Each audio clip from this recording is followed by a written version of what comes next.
What's up, everybody? Happy Monday. This is the segment of Real Talk Chronicles with Assemblyman Al Taylor.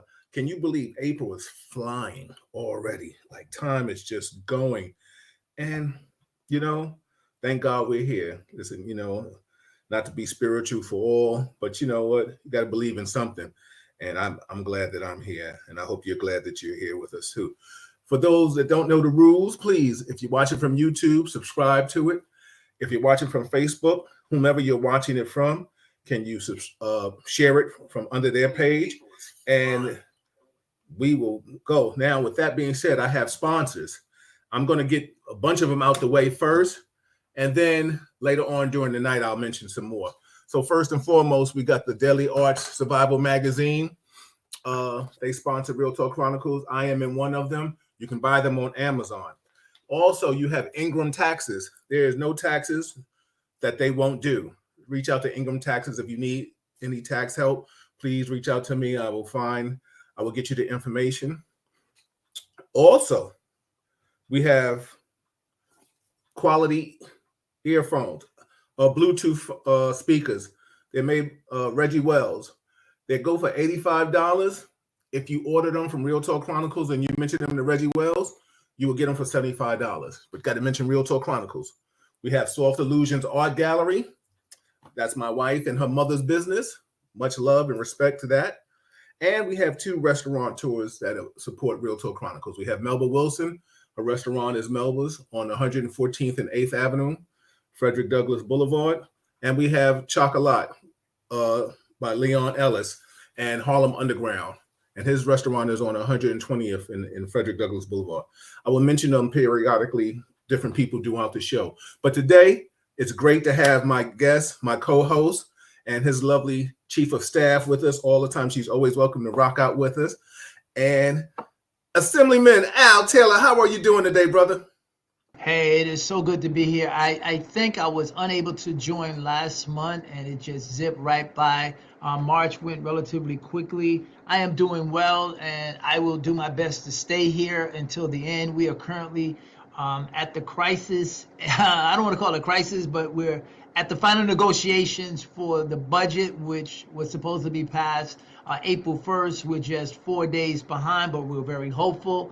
And even as I speak here from my office, my colleagues in the majority conference are downstairs walking through some of the things and what it would look like. And I'm glad to be here. A big shout out to everyone for joining us. It's always going to be fun, informative fun, as we hang out for Real Talk Chronicles, Real Talk with none other than my good friend and the original guy is Bill Foster. And big shout out to all the sponsors that are here. Super appreciate it. I receive nothing. This disclaimer, I get nothing. I pay full price if I do want something. I just want to put that out there so people understand. Big shout out to Reggie Wells. It's time to do another ski trip, Reggie. It's been a couple of decades, man. Let's do the doggone thing in the spring. Absolutely. And without further ado, I would love to bring his lovely chief of staff on and let her introduce herself. Good evening, everyone. Thank you for joining us this evening, Bill. Thank you for having us and allowing me to be in this space. I hope everyone is staying safe and enjoying the beautiful weather and the news. Yes, absolutely. So without further ado, I'm going to jump right into it. Like I said, if you're watching from whomever you're watching, if you're watching from YouTube, subscribe to it. If you're watching from any of the panel, and we might have a guest coming on tonight, I'll let that marinate. Watch it from them. So Al, tell us what's going on. We want to talk about bail reform. We know that's a big topic right now. You know, we can talk about crime. Crime is off the chain. Me being a former law enforcement officer and speaking to former law enforcement officers, they are so upset because they take the ownership of like, the city that I've helped clean up. And now look at it. Now it's going to Kapuk. That's old school for y'all. That means it's effed up. Also, too, we have, some will blame it on the liberals. I don't get into the titles. I think that's whack. And to stereotype or blame it on things. But the one thing I do feel personally that it needs to be amended. I don't say abolish it. I don't say get rid of it. I think it does need to be amended. It's like black and white. A lot of things would change. It can't be all or nothing. Certain things need to be amended. With that being said, talk to me. Tell me what's going on. Wow. What's going on? Sound like Marvin Gaye. What's going on? What's going on? Absolutely. Bill, thank you. I love this. This is Real Talk, folks. Just in case you don't know, we don't come with a script. We don't come with pre-composed answers, preconceived. It's just straight off the cuff. And I'm so glad to be here. And we're going to talk fact or fiction, or facts and fiction. Yes, we are at a national crisis in America when it comes to crime and the increase in crime. I don't think anybody would differ with that. I think what has happened more times than not, you're talking to instead of talking to. What do you mean by that? Well, we're talking about something in the generic. And, you know, the last I heard, they were blaming climate control on bail reform. And I'm like, wow, really? What did they do? Yeah, them damn legislators got together and they screwed it up. And I make light of it, but it's serious. And there are a lot of things that are happening. And I will still be the voice that says, if there's something we need to fix, let's fix it. But every time you see something horrendous and you hear about crime, I want you to step back and think about it and say, what are we looking at here? What does bail reform look like? What did we legislate? And what is the interpretation of what they think we did? And even to that point, some judges either are uninformed in, or I believe they will sometimes do things that will say, see what they did? It's this self-fulfilling prophecy, folks. And that means if you believe something is bad, or whatever you believe it is, you act upon that, and so it becomes that. So if you think letting people out and getting people in a hysterical huff is the way to do it, I concur. But let us examine New York State passed in 2019 bail reform. And after that, that would have been May, June 2019. In January of 2020, because the hype was so far out there, we were already being asked to walk it back. It took 60 years to change the narrative. And bail reform, folks, it's not to say a person is guilty or innocent. It says that individual will return to court. We're not dealing with whether he or she, and if it's a violent act that they've done, then we say, yes, you have a right as a judge to impose a bail. And in 2020, we walked it back, and what it said was, if you are, I forgot the language, it's terrible, but hopefully someone that comes on that helped to write the bill would be in the conversation in a little bit. I'm waiting to hear back from them. But the idea was we gave more leverage, so if you are concerned about X, Y, and Z, then you could impose bail. So let's throw this out as a hypothetical. Everyone has a right to engage in civil disobedience. So if you decide to stand outside and don't do like they did in Washington, D.C. on January 6th, I know this is a long response, but if you decide you want to get involved, brother, go ahead, talk, baby, thank you. If you want to get involved in a protest, it's a peaceful demonstration, and the officers say you have to move, and you don't, so they'll give you a desk appearance. Bam, they can have you come back in 2 days to court, or you can come back in 25 days. It's up to them when they write that desk. It's a DAT. It's a desk appearance ticket. Right. But if you get two of the same things, you've done nothing violent, the way they were reconstructing this, you would be held on bail for doing that twice. So you're a student, you're sitting outside of your building, and you're saying something is wrong. You're not engaged in anything wrong. They take you in, they give you a civil disobedience, and you go home. And then you want to come back to that, and you sit and do the same thing. That should still remain a DAT, a desk appearance ticket. You've done nothing wrong to property. You've done nothing wrong to anyone. But the way it was being structured and what we were being asked to do was criminalize that to the point. That's just one of the examples of what would happen in some of the asks. So the governor came, and I love the governor. I love the mayor. I am very appreciative of them. And they want, just like everybody else, they want to see something that's going to bring calm and solidity in peace in our communities. And I concur. I live in Harlem. I've lived there pretty much all my life. So I understand gunshots. I understand violence. I see it every day. I'm not in a closet somewhere not understanding what time of day it is in my community.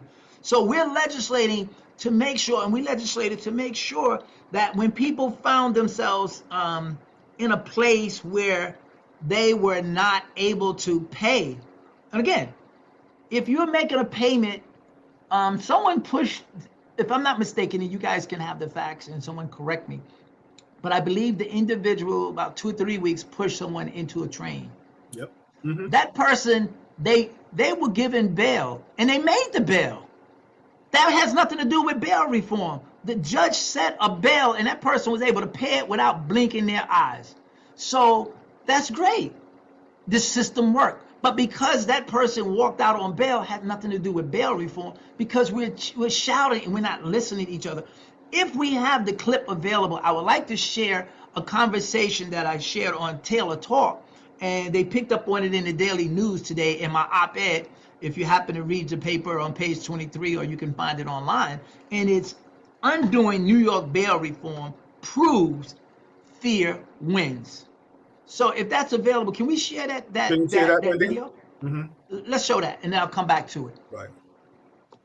Everybody, this is Real Talk Chronicles. I'm your host, Bill Forster, with my co-host, Assemblyman Al Taylor, and this is Real Talk with Assemblyman Al Taylor, and we have his Chief of Staff, Wendy, with us tonight. And this is also sponsored by Ingram Taxes. It's also sponsored by Reggie Wells Speakers. It's sponsored by Melba's Restaurant. It's sponsored by Chocolat. It's sponsored by the Deli Arts Magazine. It's on Amazon if you want to purchase that. Also, too, it's sponsored by Soft Illusions. So, you know, this is Real Talk, baby. This is what we do. We have the Assemblyman in here. We're talking about bail reform. Do you agree or disagree with it? I think a lot of times people are in fear. We're waiting for Wendy to cue it up, but people are in fear because all you hear is about somebody getting released. Now, we might have to go and start holding judges accountable, because it seems like if judges are granting bail for heinous crimes or violent crimes, then why are you giving them a judge? Because every time I've been in court and I've heard somebody say, well, Judge, we asked for no bail. And then the person has to prove it. Back then in the day, it would be like no bail. So now it seems like judges have given the misclaimer, the impression that you can, you know, everybody has to get bail. And that's what is out there. And I understand your point, Al, Yes. if you're saying that that's not the case, because the bottom line is, if people are not getting out because of these violent crimes, and people are using that as an excuse about bail reform. Yes. So, you know, this is the problem. And I mean, do we hold media accountable for this? Because the bottom line is, under my impression, is that it was just bail reform, and everybody was like, judges' hands were tied behind their back, and they was like, well, we can't do anything, and you know, everybody's out. And then next thing you know, somebody would commit a crime, and the first thing they said, that was just arrested not too long ago, and now they're out here and they committed the same crime or something similar to it. So that if that's false information, then we need to hold the media accountable for that, you know, for that. Absolutely. I think, Brother Bill, thank you so much. That's so hilarious. I mean, remember crime, it was so hard to find people that were wanted. That's why we came up with, what's the guy, America's Most Wanted, all these different shows, because it was hard to track somebody. Then all of a sudden, you could see somebody that did this, and next week they could have their own mini-series because they're able to let loose, and the cameras can follow them to their next episode. And so a lot of that is, again, when I said the self-fulfilling prophecy, because someone wants to see something happen, and they didn't use the best course. And I think what you said is point on. We need to understand what was legislated, what does it mean, and how does it impact our community. Even the former police commissioner, while he was under testimony, was asked to give an example of this bail reform impacting crime, and he had nothing. He said he cannot draw one specific case that will show that bail. Commissioner O'Shea, in testifying before one of our bodies, was unable to give one pointed example of bail reform gone awry. He honestly couldn't. He said, no, I cannot, in his own words. And it wasn't a trick question or anything. It's just that the media can run it. And we, I think, have been terrible on messaging, but it's not the end of the world. And I will say this. If we look at the report that City Comptroller Brad Lander released about 2 weeks ago, it says that crime bail reform is actually working, and less people have come back. And we're talking about numbers close to 70,000 people in terms of tracking. So, but if we only hear the noise that's coming out on the exterior side and we're not paying attention, and every person, if you watch the individuals that were on the bikes that beat horrifically a man and his son because Yes. one of them was in, that had nothing to do with bail reform. That's bad behavior, and nothing in the world would have stopped those guys, would allow them to be captured and get out. So when we see that, the bad behavior is not bail reform, it's bad actors. And I wanted to bring this point home, was if you look at the red states, if we're looking at red states, the violence is much higher in those states. And it's also only New York State that has done bail reform, but the rest of the nation is at an all-time high with crime. And how is it possible that this one state could have impacted all those other states? What have they done that allow criminals to get people become more criminals? I don't know if that's the correct word, but I just want to put that out there. So while we are being and I said this often, and you and I agree, if there's something we need to fix, let's fix it. But let's not call a horse a dog when they're two separate animals. We Absolutely. have to get into the facts and say what's real, what's not. Is that tape ready? Yes, it's ready. I just want to say this too. Thank you, Bill. Just put this in your mind, and I'll bring it up again. But okay. What about the gentleman? I'm not the gentleman. I shouldn't even call him that. The man that rubbed his feces on the woman that got bail, and then I think either came out and committed another violent crime, or he was out on bail reform and committed that feces thing. We'll talk about that. Go ahead, please. But you're right. Now here again, if I had received a DAT for protesting, then I get to walk out. But anytime I harm someone or damage property, then there is, on the judge's part, he or she can implement bail. But so let's go on record and say the bottom line is you're saying it's not really the reform that's causing the problem. It's the judges. It could be. I don't throw anybody under the bus. It could be a combination. Let's throw it in. Let me. No. I'm saying, Brother Bill, it could be. But again, let's go to the case and see. Right. Did the person do something that does not qualify for bail? And if you say, yep, okay, then they came out and did something totally different. Because here's the other part that no one's talking about. And let's put it all together. We're talking about mental illness at an all-time high that's not being taken care of. And what's happening is, if you go to the hospital, any one of us now with jobs, great entertainment, we retired, wherever we're at in life, you have health coverage.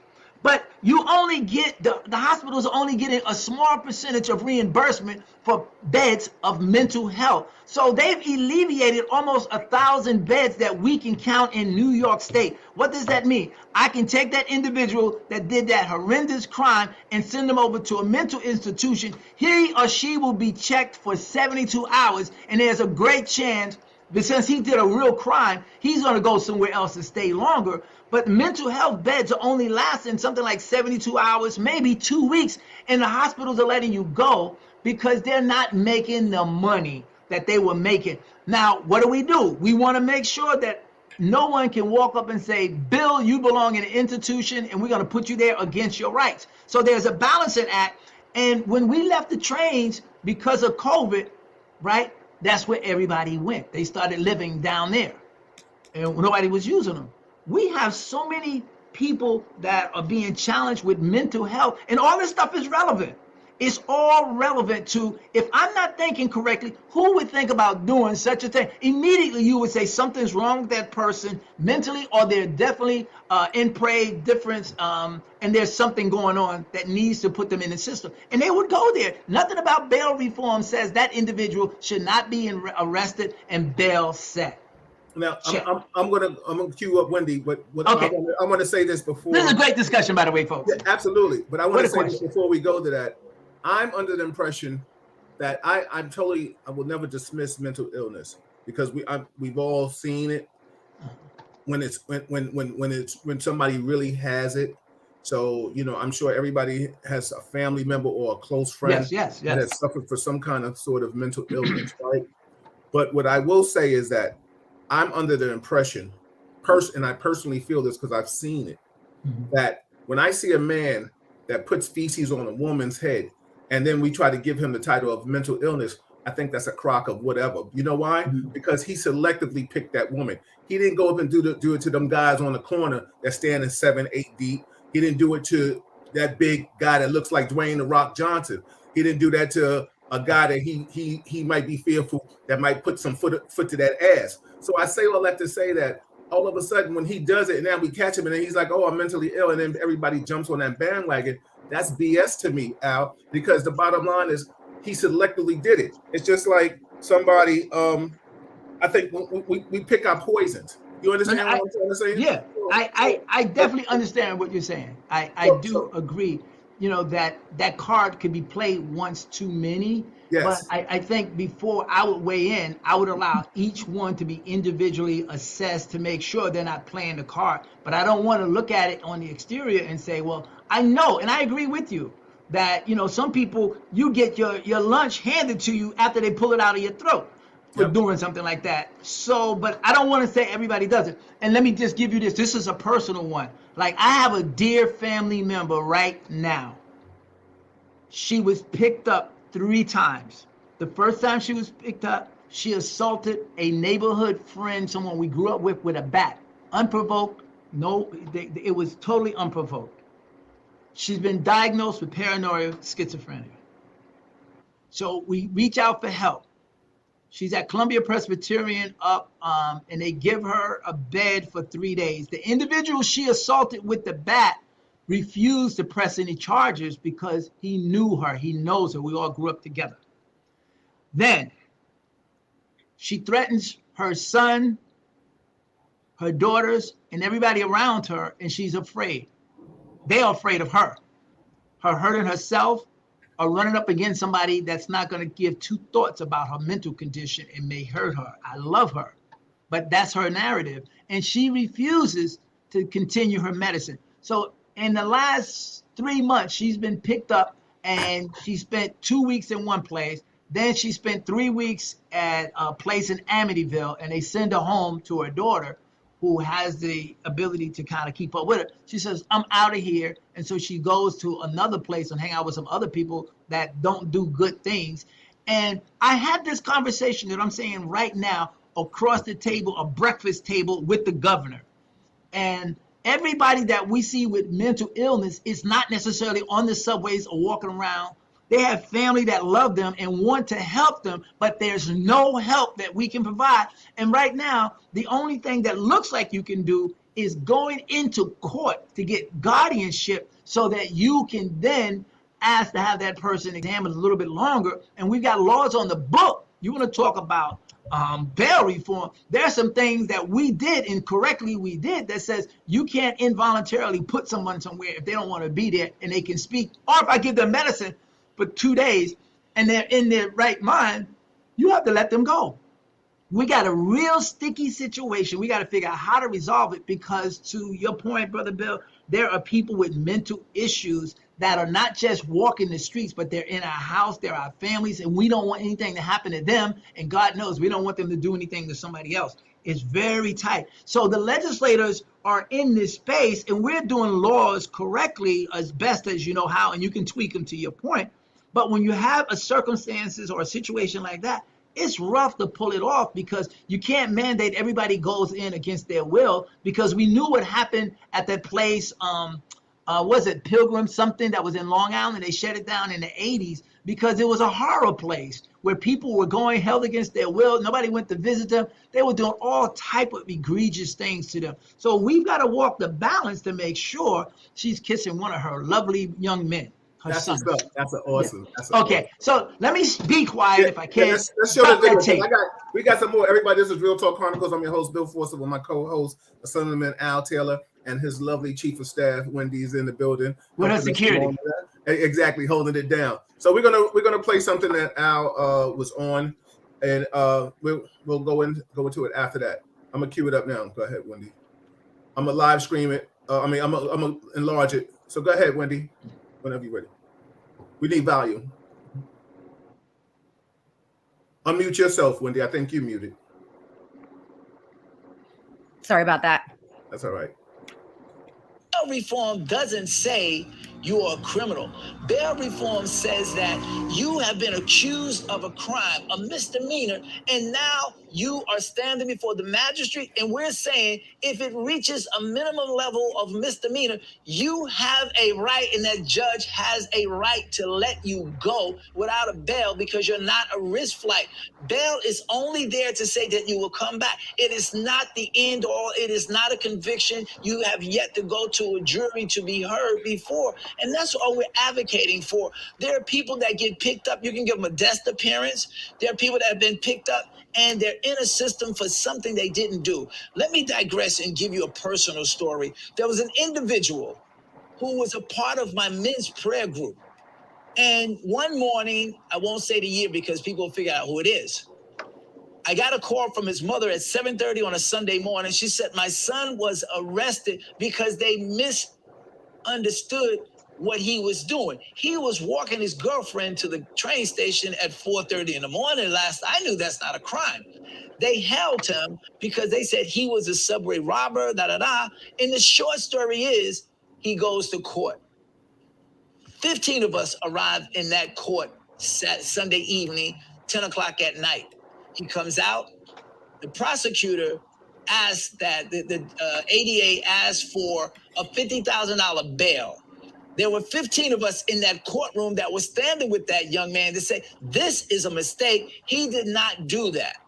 He had a job. And later, the judge asked, who's in the courtroom on behalf of this individual? Who from the community is with this person? And we all stood up. He asked us to identify ourselves. I was not a legislator. I was just a staffer, but I pastor a church, and I understand if we're not engaging our community, then we're going to be on the menu. And the judge looked at the charges, and he looked at the man's history, and he said, I've never seen this outpouring in a courtroom on anybody that I can recall. Why? You had 15 people that were working. They were community people that were saying, you've got the wrong guy. That individual was let go on something called R&R. I can't remember exactly what that means. But he didn't lose his job. He was able to continue working. And he's still an employee of this New York City and doing well as far as I know. What would have happened? He could have been stuck there because he didn't have $50,000 for a crime he didn't commit.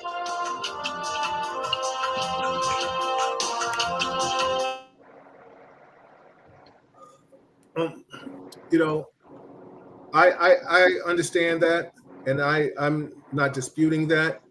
But my thing is, it's I'm glad that you were able to, and the community came together and galvanized for that individual.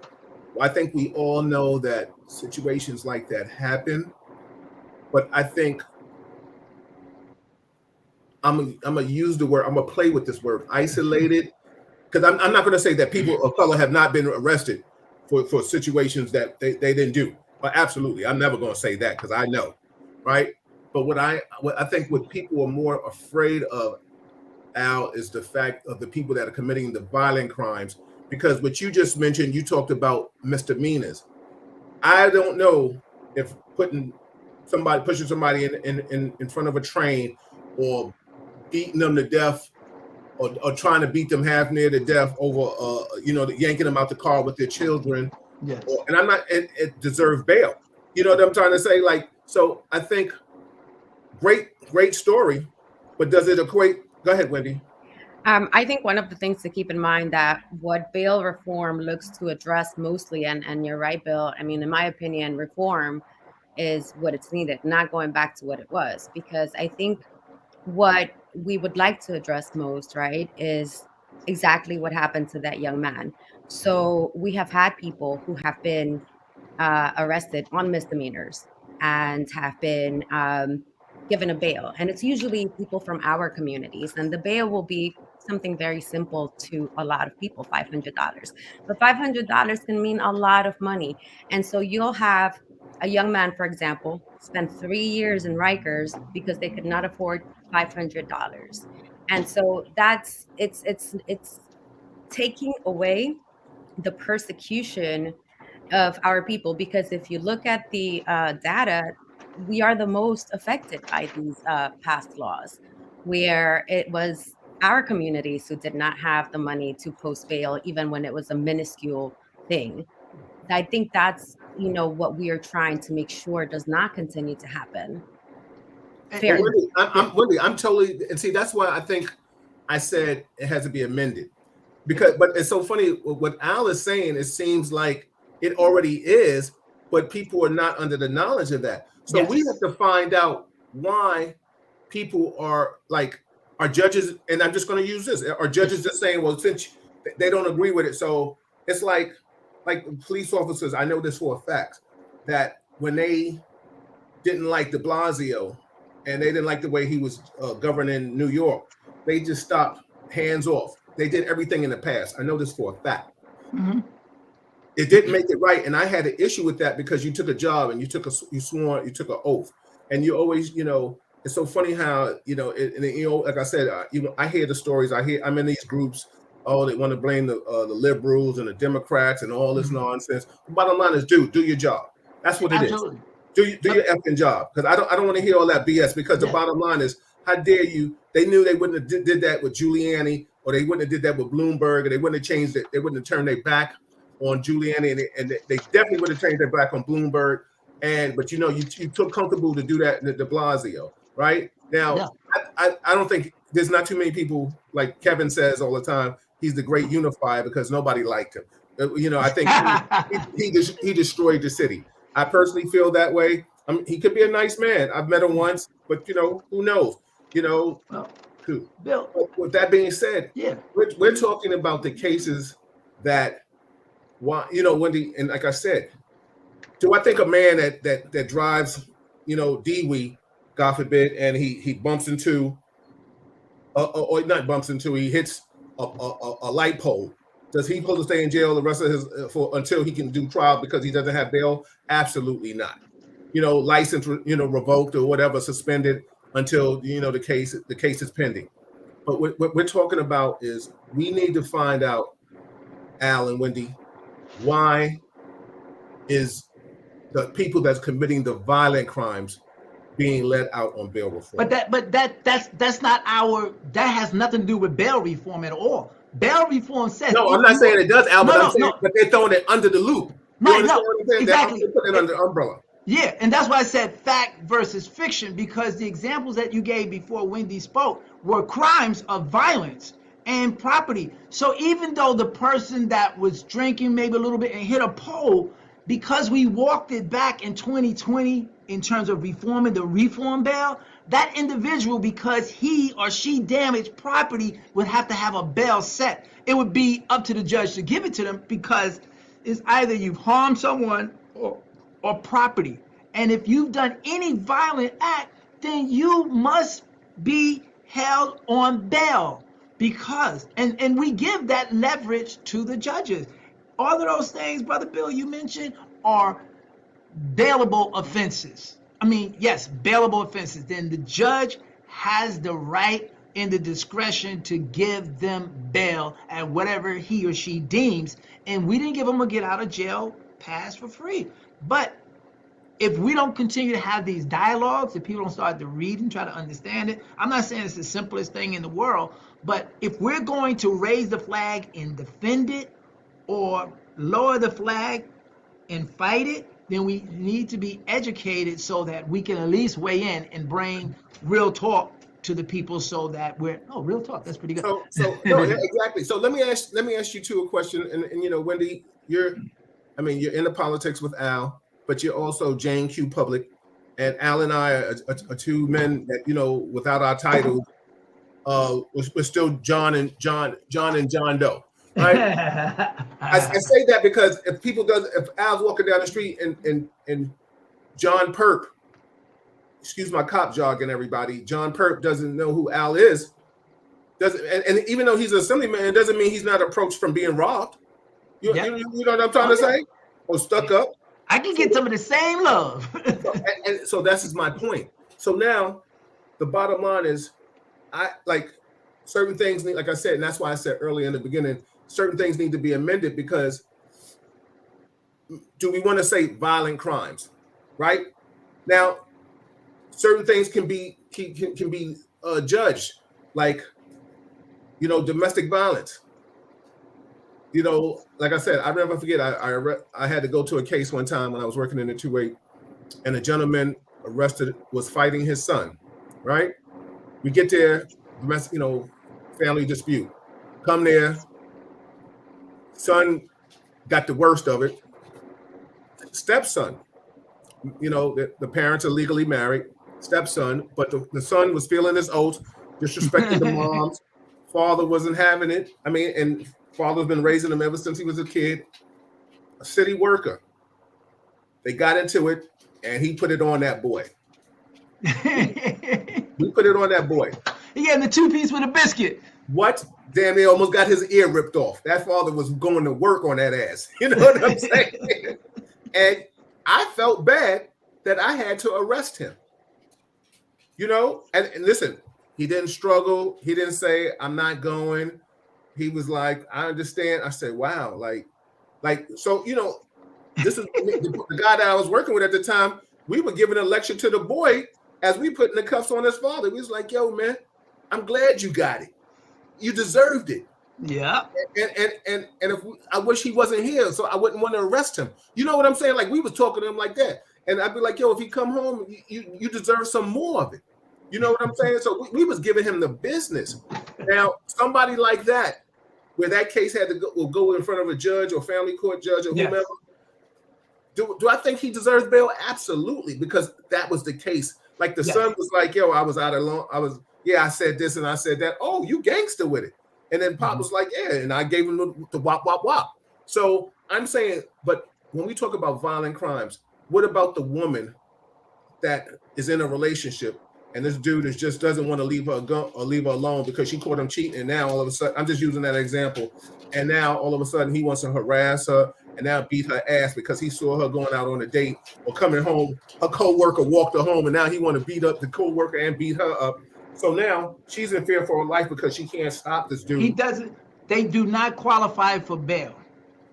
But Al, correct me if I'm wrong, and Wendy, correct me if I'm wrong.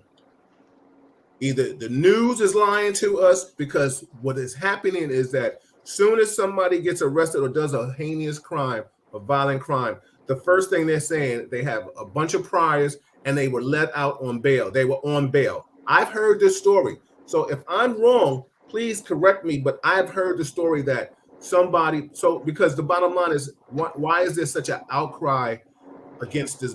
And I keep saying, tweak it.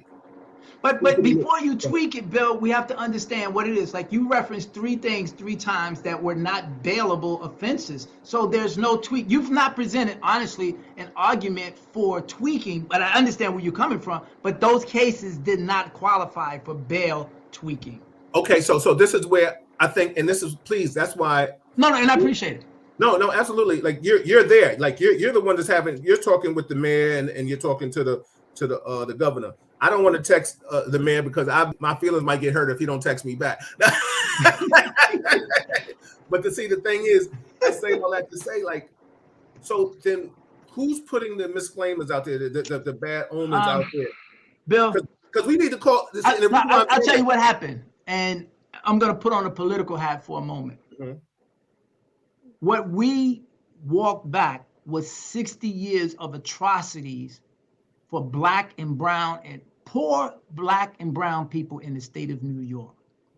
The minute we did it, and it would have been May somewhere 2019, the political process went to work. The Republican machine went to work. Remember, what's his name, Mr. Horton? Bush used him in his campaign, Willie Horton. And he was a man that got out of jail and did a horrendous act. And so immediately it became the national conversation, and why, when you've done an offense, you're never allowed back out. That became the media, and the machine ran it. The Republicans moved that thing, and it scared even black people against black people because of the Willie Horton story. But it doesn't end there. That machine still exists. And the audacity, and the president of the NYC PBA went out to Washington to endorse the president. You said, Bill, and I believe that there's still some in the ranks that will do it.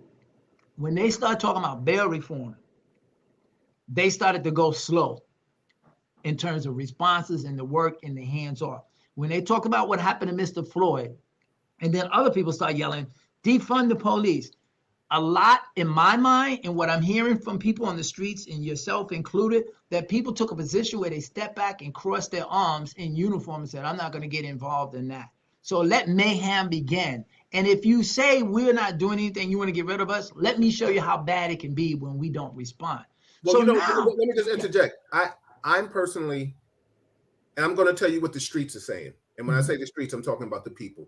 Yeah. People are saying that the legislators have given up bail reform. Done the bail reform, and whomever has control over the microphone, or the pen to the paper, are saying that the streets are because of bail reform. Absolutely.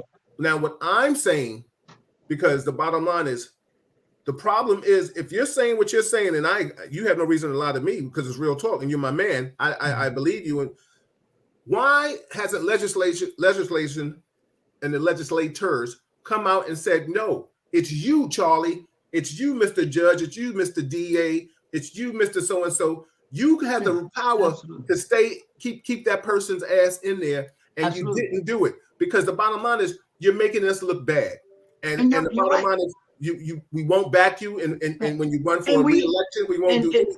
And Bill, that's a fair point, and we are doing it. I'm sitting here doing the same thing. I got colleagues that go back, and I have to talk to, because just so people understand, and you know, Bill, I live and walk and work in the same neighborhood I grew up in. So I don't have a rock to crawl underneath and hide myself from my constituents, which I would never do in the first place. I tell them, be careful of the Kool-Aid that you drink, because it can turn into a Jim Jones. So right. Again, the police are saying it. The police commissioner couldn't give a point that says this really happened. So he walked it back, but we can't stop what people are saying. All we can do is try to say it, but a lie will go around the world before the truth can put its pants on in the morning. And that's reality. So we have to keep having these kind of conversations, informing, and pull up and say, well, what is your understanding of what it looks like? And bring more people to the discussion. So we've had these conversations, but you know what it looks like? It looks like I'm trying to defend my position so I can get reelected. And that's not at all. I don't care if I get elected or not. I will always tell them, no, not to you. No, what I'm trying to say is I hear you. But the thing is, right now, this is why we have Real Talk, and this is why I'm so glad you're my co-host with this, and I'm so glad Wendy's here too, is because the bottom line is you're putting it out there. Now, I understand, you like you said earlier, you may not want to throw anybody under the bus, but text me, because I'll do it. You know what I'm saying? Because you know why? Because what people are going to say is that if nobody if it's like legislators are acting like their hands are tied behind their back, and the bottom line is you guys are getting the darts thrown at you, and you're taking we get our ass served to us straight up. Absolutely. But we are standing up and we're saying this. At the end of the day, let's go. Invite us. Let's have the conversation, because we're listening to a squelch box that's not real. We're listening to the CNNs. We're listening to the Fox. We're listening to, and I tell people, stop for a minute and just consider. And nobody wants to hear it. Nobody honestly wants to hear it. They're like, is that da-da-da-da-da? And the news is here. Another thing with Bill, they got 30 seconds, 10 seconds to sell you on a bunch of malarkey. And I would say to folks, keep becoming educated. Keep becoming educated. Because the truth be known, since we've done this legislation, at least 5 families have called me to step in and try to help them because their son has a gun charge. The same people that are trying to roast us are the same people that need help. Let me read a comment and thank everybody that's chiming in and listening to this is Real Talk with Assemblyman Al Taylor and his lovely Chief of Staff, Wendy. Hey, you never say lovely about me, man. No, you my man though. And yo, I don't know if you saw the show I did with Sparkle. He mentioned. I heard. Hey, people in Atlanta were hitting me off. I said, listen, I'm gonna go to it. I'm like, what y'all know about? I forgot you was all over, but Atlanta was hitting me up, man. Yeah. They were talking about Dennis. Yeah, exactly, absolutely. So, my former coworker, Jonas Evans said, my granddaughter was shot 3 times in the Bronx, and the judge set a bail. I'm sure he meant to say bail for $2,000, which they used a credit card to get the person out. That is ridiculous. That's ridiculous. That's the judge. Yeah. So see, that's what I'm trying to say. Because, like I said, I understand. But I don't want to blast all judges no more than I want to blast anybody. We have to zero in on who's doing it and why they're doing it and what they hope to take away from it. Because they want us to look like it's crazy. Go ahead, I'm sorry. With that being said, and I'll ask you and Wendy both this question. I mean, Wendy, I know you're Chief of Staff, but let's start calling people, holding people accountable. Yeah, call them out. Like, why isn't legislation, the politicians? Because you guys can sit there and meet, and now you all are up there trying to amend a bill that you already amended. So, like, what are y'all amending now? Y'all just meeting the meat. So let me before Wendy, let me just say this. There's 63 of us in the minority in the Senate and the Assembly, Black, Brown, Asian, Hispanic.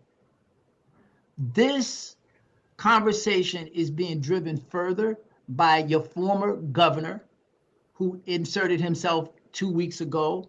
You have Tom Suozio out from Long Island talking like a Republican that y'all need to do this and do that. Because all you have to do is do fear mongering and you say the word and people start jumping. Now the governor throws out behind Suozio and the former governor, they throw out a 10-point talking point about how we're going to walk the bail back. It was ridiculous. There are 2 things out of the 8. But at the end of the day, we are standing in this room. I just wish, Brother Bill, I could have the tape running inside that room right now.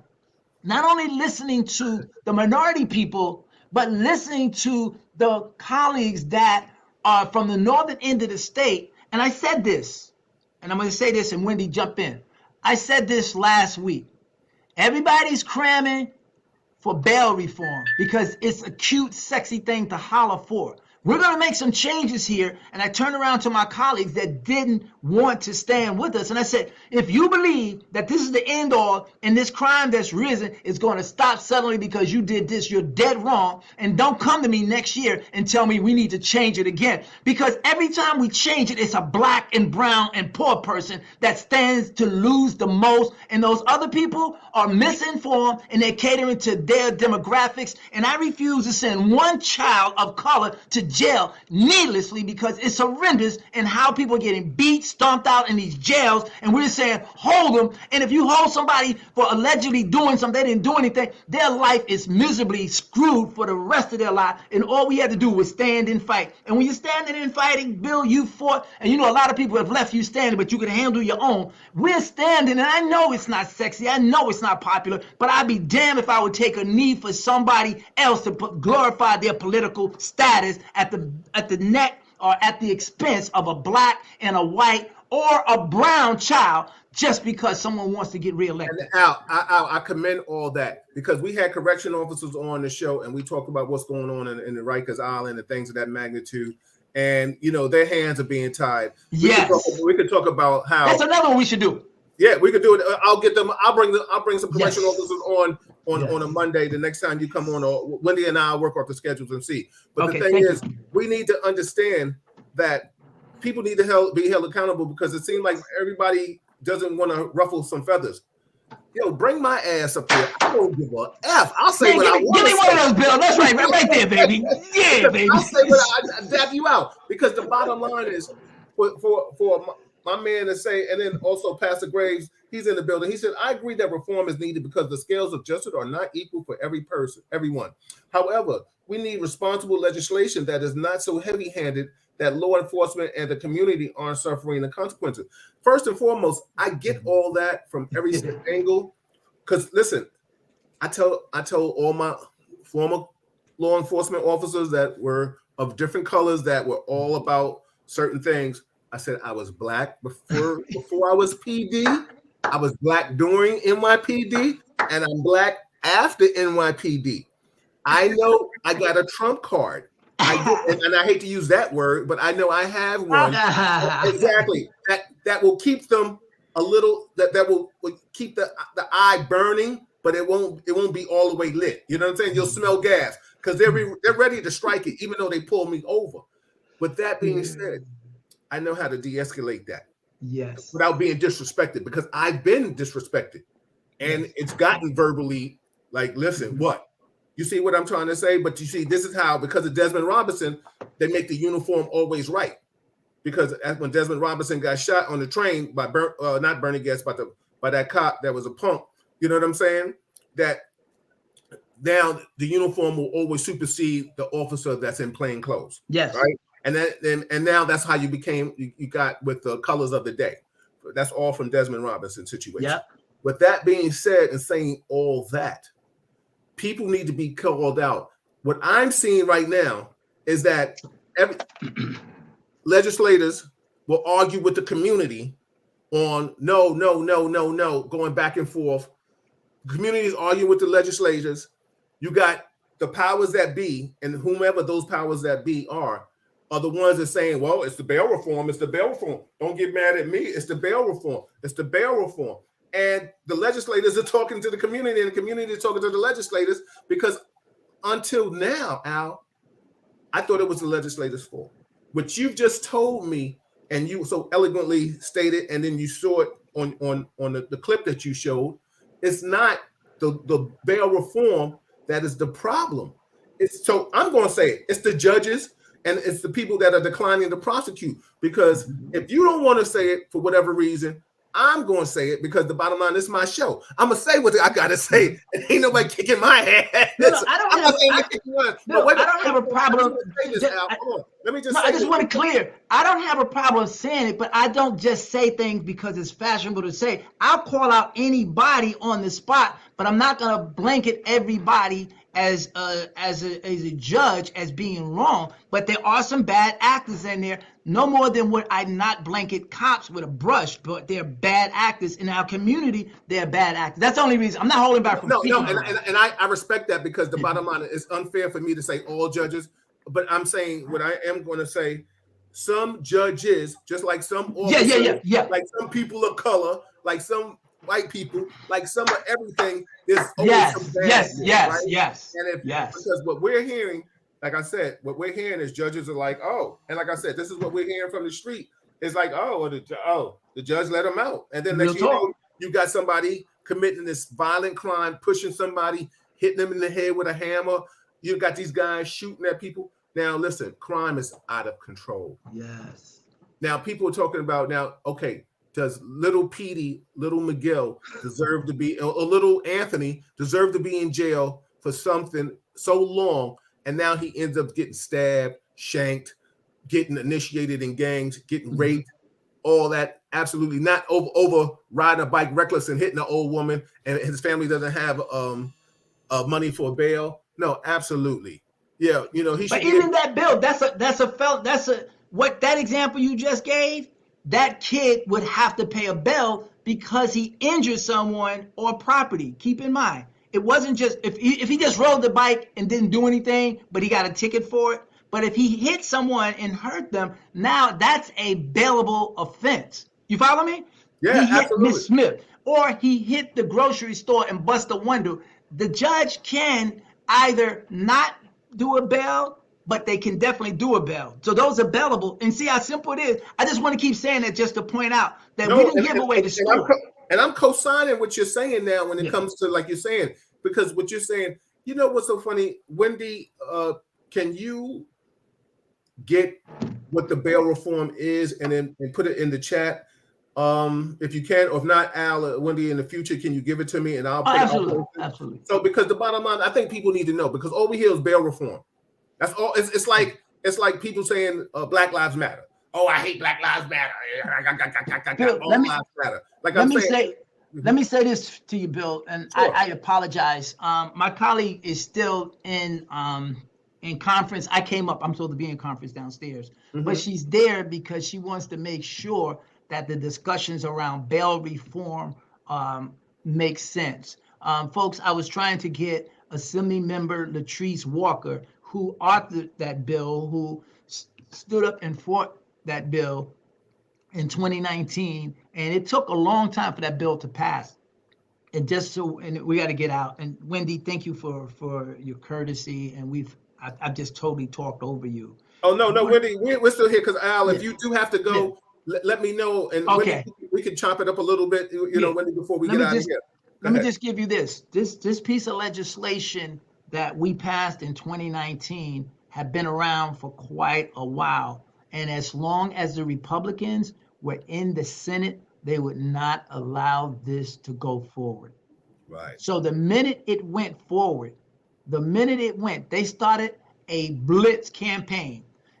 After watching the atrocity that took place on January 6th in Washington, D.C., and then they start spinning the story that says, oh, it was just another old demonstration day in Washington. And not one Republican broke ranks to say this was an atrocity except for the woman in Arizona, and they outcast her. So I want you to understand the bigger picture and what we're dealing with. And when you have that type of people doing those type of things, New York is the one they want to make you look like the child your mother told you never to go out and play with because they bad. They're painting us with a brush. And I'm telling us, and I will stand by whatever we need to do to make our community safe, because the Black and brown members of our community, they understand we're not out here trying to push something that is going to continue to help harm our communities. We're saying take your foot off our neck. Allow us to breathe. And the minute we started doing that, they started running this narrative. So Latrice Walker, I will work with her and see if we can get her back. So it's dialogue. And the dialogue is what's missing in most instances. And it's misinformation that allows us to go down a path half-cocked. And when we try to hear data, you just throw back stuff that doesn't make sense. And I know. Okay, Al, let me ask you a question real quick. So it must be and I'm just going to say some judges, right? Yes. Are letting these individuals out. So like the judge that let the feces man go, like he didn't have to let him go, right? So I'm just going to ask this question, and then I know you got to do what you got to do. Why isn't legislators or politicians calling out that judge? Well, let me say this. And I'm talking about that judge. I'm not talking about Understood. Our job is legislate. And some of the stories, we get them in the now, just like we're talking right now. So there's another example. There was a young man in the Bronx that did a heinous thing, and he was out and he hurt somebody when he shouldn't have been out in the first place because he had a mental issue. But another judge, when he got in front of him, did the right thing and sent him out to get the medical. We don't have the bandwidth to run down every lie, every judge that's not doing his or her job. We're fighting just enough to do the work in front of us. But when we walk into a space like this, I'm not asking people to say, Al, you are right. I'm saying look closer and dig the facts up before we start pointing the fingers and thinking we know the answers. But then Al, all you're doing, not you per se, or muting people, because if they can't yell at you, they're not allowed to yell at the judges. And if people, and I'm just saying this, because this is what I would say. You are my assemblyman too. Factual. This is a factual thing. I would say you're my voice when you go to these places. So if I'm asking you to speak up for me, then speak up for me. And if you're telling me, not you per se, but if we're talking about this topic and I say this to you directly, I need you to speak up, and you say you don't want to, then maybe you're not the person for me to be in that office for me. Because the bottom line is, if I can't get to the person, but you're the person.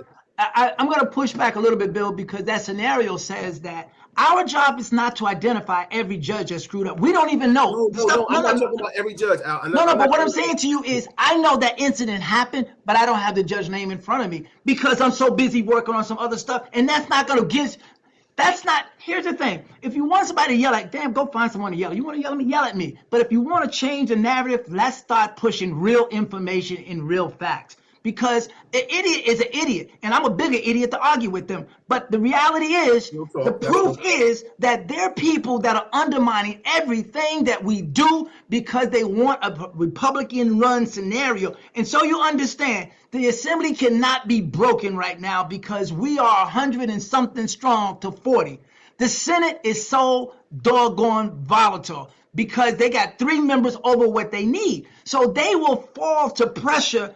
Possibly, I'm not saying they will, but the more pressure is put over there because they can't afford to lose a member, because the good things that we're doing in addition to bail reform won't happen because the Republicans want to control the House. That's what it boils down to. So while I'm running for a judge somewhere in Long Island, upstate, that's not going to change the narrative here. We need to stay focused. We need our community to know that if we are, to your point, if we're not delivering on the goods, then we need to get out of here. And y'all need to make sure that we're not here, but put someone there that's going to hold their feet to the fire, that you can hold their feet to the fire and do the work. But if we're standing as a community, black, brown, green, poor, white, it doesn't matter, on facts and not fear. Fear always wins. Let me just ask you this, Al. And I have another question from the audience, but I just want to say to you then, like, what are we to do? I mean, and I say we because I am one of your constituents. Yes. But any constituent that's under any legislator, politician, whomever, what are they to do if, like you said, you guys are busy working on one thing, and no, you shouldn't have to listen and get argued but you know, you take a job as a politician, it's just like I'm working and somebody wants to call me a pig or flatfoot. Absolutely. You know it goes with territory. It goes with the territory. It goes with territory. I say that to say, but when people always tell somebody, reach out to your politicians and speak to your politicians. You're elected official. I'm not a politician. I just have to, you know.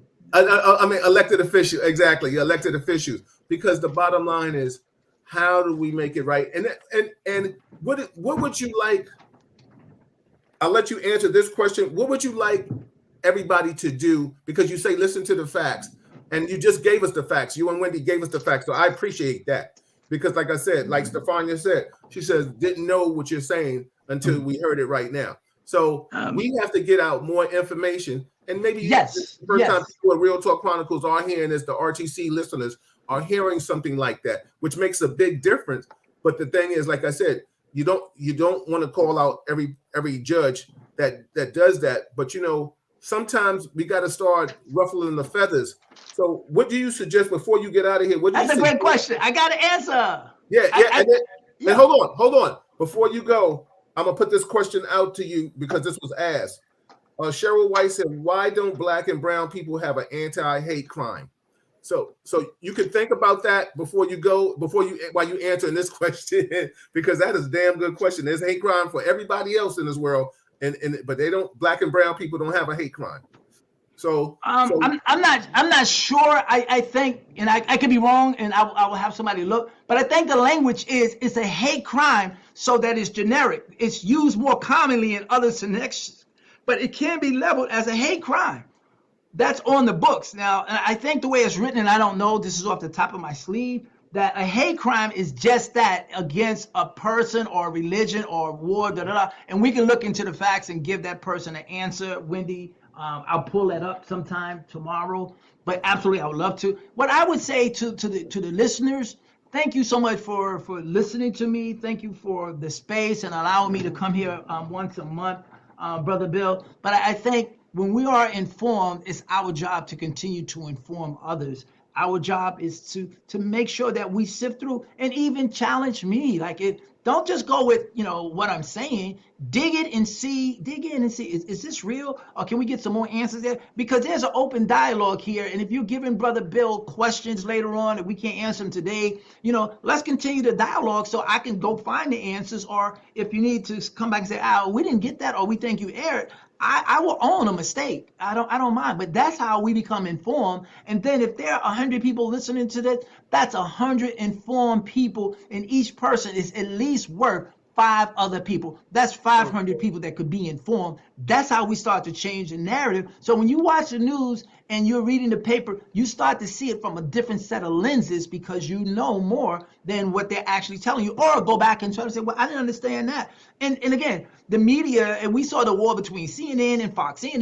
One person said, da, da, da. So we have to step back and look at a European broadcast from outside of this country that starts to give you some background information. So I would say being informed. And remember the store Sims?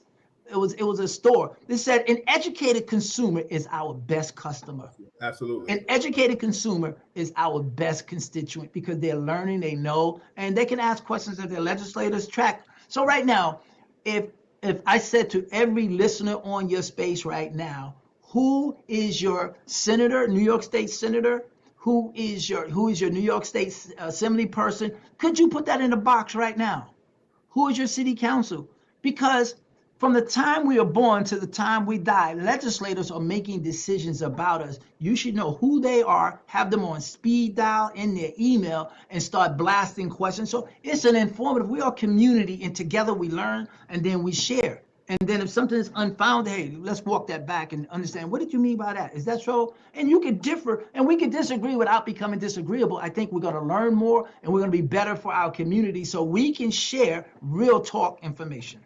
Well, I first and foremost, I appreciate you for always, being a part of Real Talk Chronicles and coming up and and sometimes taking the darts because they're going to throw them at you. Real Talk is oh, they're going to keep it 100. Exactly. They're going to keep it 100. So, if they're not, I got to change.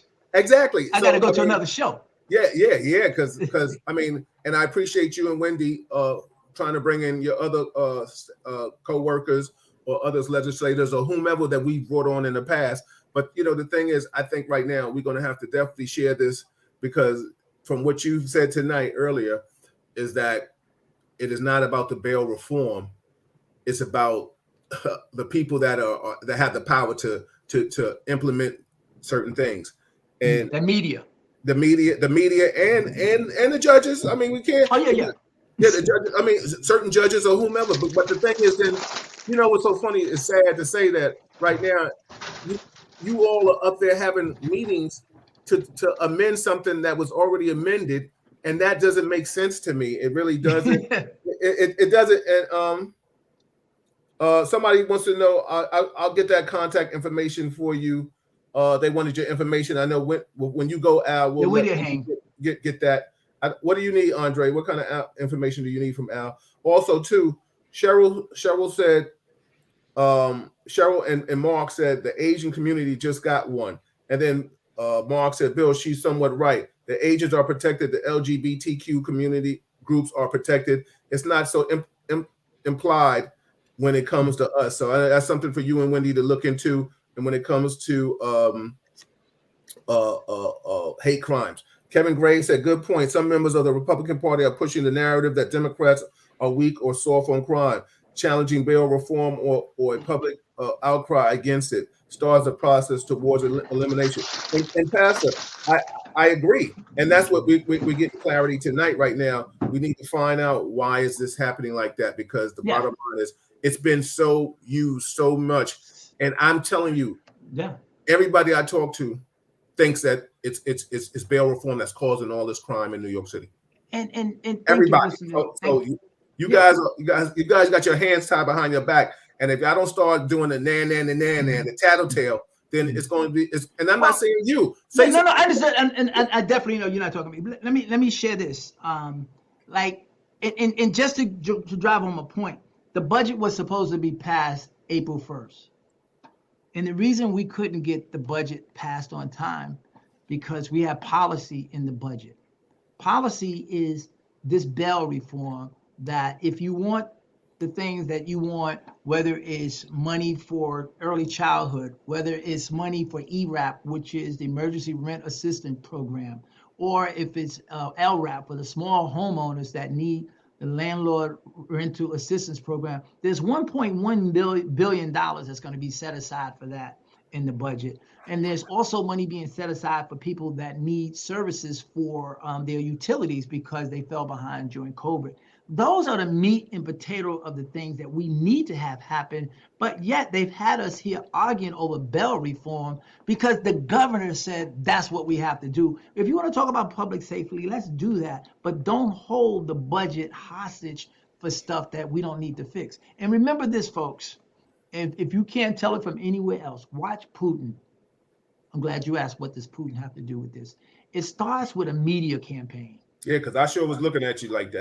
Right. You have to start understanding what they're saying and what the people will believe and what they will buy. So I'm telling you that Putin's saying Russians are being denigrated and everything horrible is happening to them. So we have to go over there and save them. And you sell it enough times in your nation, then they start to believe it. And then today, when you look at the genocide and the hundreds of bodies that were found in a mass grave, Putin tells his people, oh, that's not true. That happened because they're staging that to make us look bad. We would never do something like that. But there was another person in Germany that did similar things. It starts with people not doing anything. I think his name was Hitler. And you start running the narrative and people start to believe what they're getting off of the communication instead of doing the dig dive. We should not be talking about bail reform.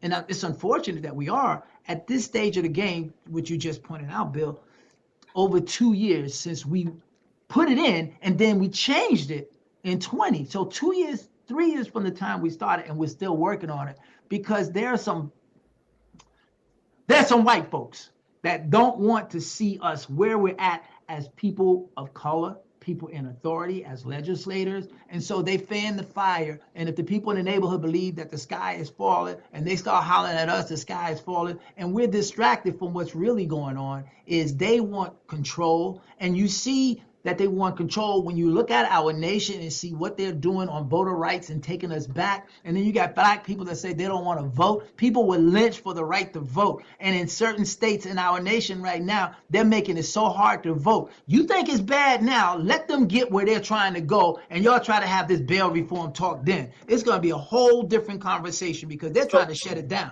So let me ask you this. Then if everything that you're saying, and everybody and all the legislators know this, and other people in politics know this, then why is the mayor and the governor trying to listen to amending it? Because they're listening to the people on the streets hollering, do something about bail reform, and it's not bail reform. So what you will see that we do is not going to be any change to bail reform. What we're going to do is tweak the discovery section, which says the DAs are happy with what we do for tweaking discovery. And discovery is when you get arrested and you're going before the courts and you walk into court and the ADA has this much stuff this high against you and you didn't get that information in time to wage a good case. We're saying you have to have all of that data there so that person can put up a good defense. So we're talking in that space right there. That's the most of it. But again, people are pandering to the fears, and we have to go facts versus fears, facts versus fear. When you hear it, dig out the facts. What is it? And if you don't understand what it is, then we have to continue to give you a better job. But part of this, honestly, to goodness, you can't rest on your laurels and expect us to have all the answers to everything. But if you are an informed citizen, share that, talk about that, put it in your social media, talk about it, and stand up for the people that are doing the work and say, those people have it right. I don't like them, but their principles on this are dead right. We need you all. I represent 140,000 people. You are the voice that I listen to. And it's hard to come back to a group, the easiest thing in the world is like, yep, we're going to change that. Then I'm doing whatever people want, whenever they want me to do it, anytime they want. Then that has no backbone or anything. I'm standing here saying we need to do more, Brother Bill. We can do a lot better on a lot of things, but don't drink the Kool-Aid, because I want you to remember when they poured it in where it was with Jim Jones, people didn't recover from that. So we have to be careful. Last question. Well, two last questions, and one is an easy. He's like a Baptist preacher. Yeah, exactly. One says, will this reform be statewide or just New York? No, statewide, baby. New York State. All right, and then also too, and this is the last question. Do you think bail reform is working? Yes. Okay. And we have the proof. Go pull the report that Brad Lander did 2 weeks ago. He'll give you the actual numbers. In fact, 1 million more was made with bail reform. It was almost 100 million more that came in statewide, dollar-wise, with bail reform than the previous 2 years. Wow. Okay. Hi, Malika. Thank God. I'm glad you came. There's a smiling face in the house. Bill was the professor tonight. Hey, I love y'all. I got to go back downstairs. Thank you all so much. Listen, God bless you. It's a pleasure always. Everybody, this is Real Talk Chronicles with Boss, thank you. Wendy, you going to stay on for a minute or you got to go? I'll stay on for just a little bit. I have some information that I would like to email you because I'm not able to share it.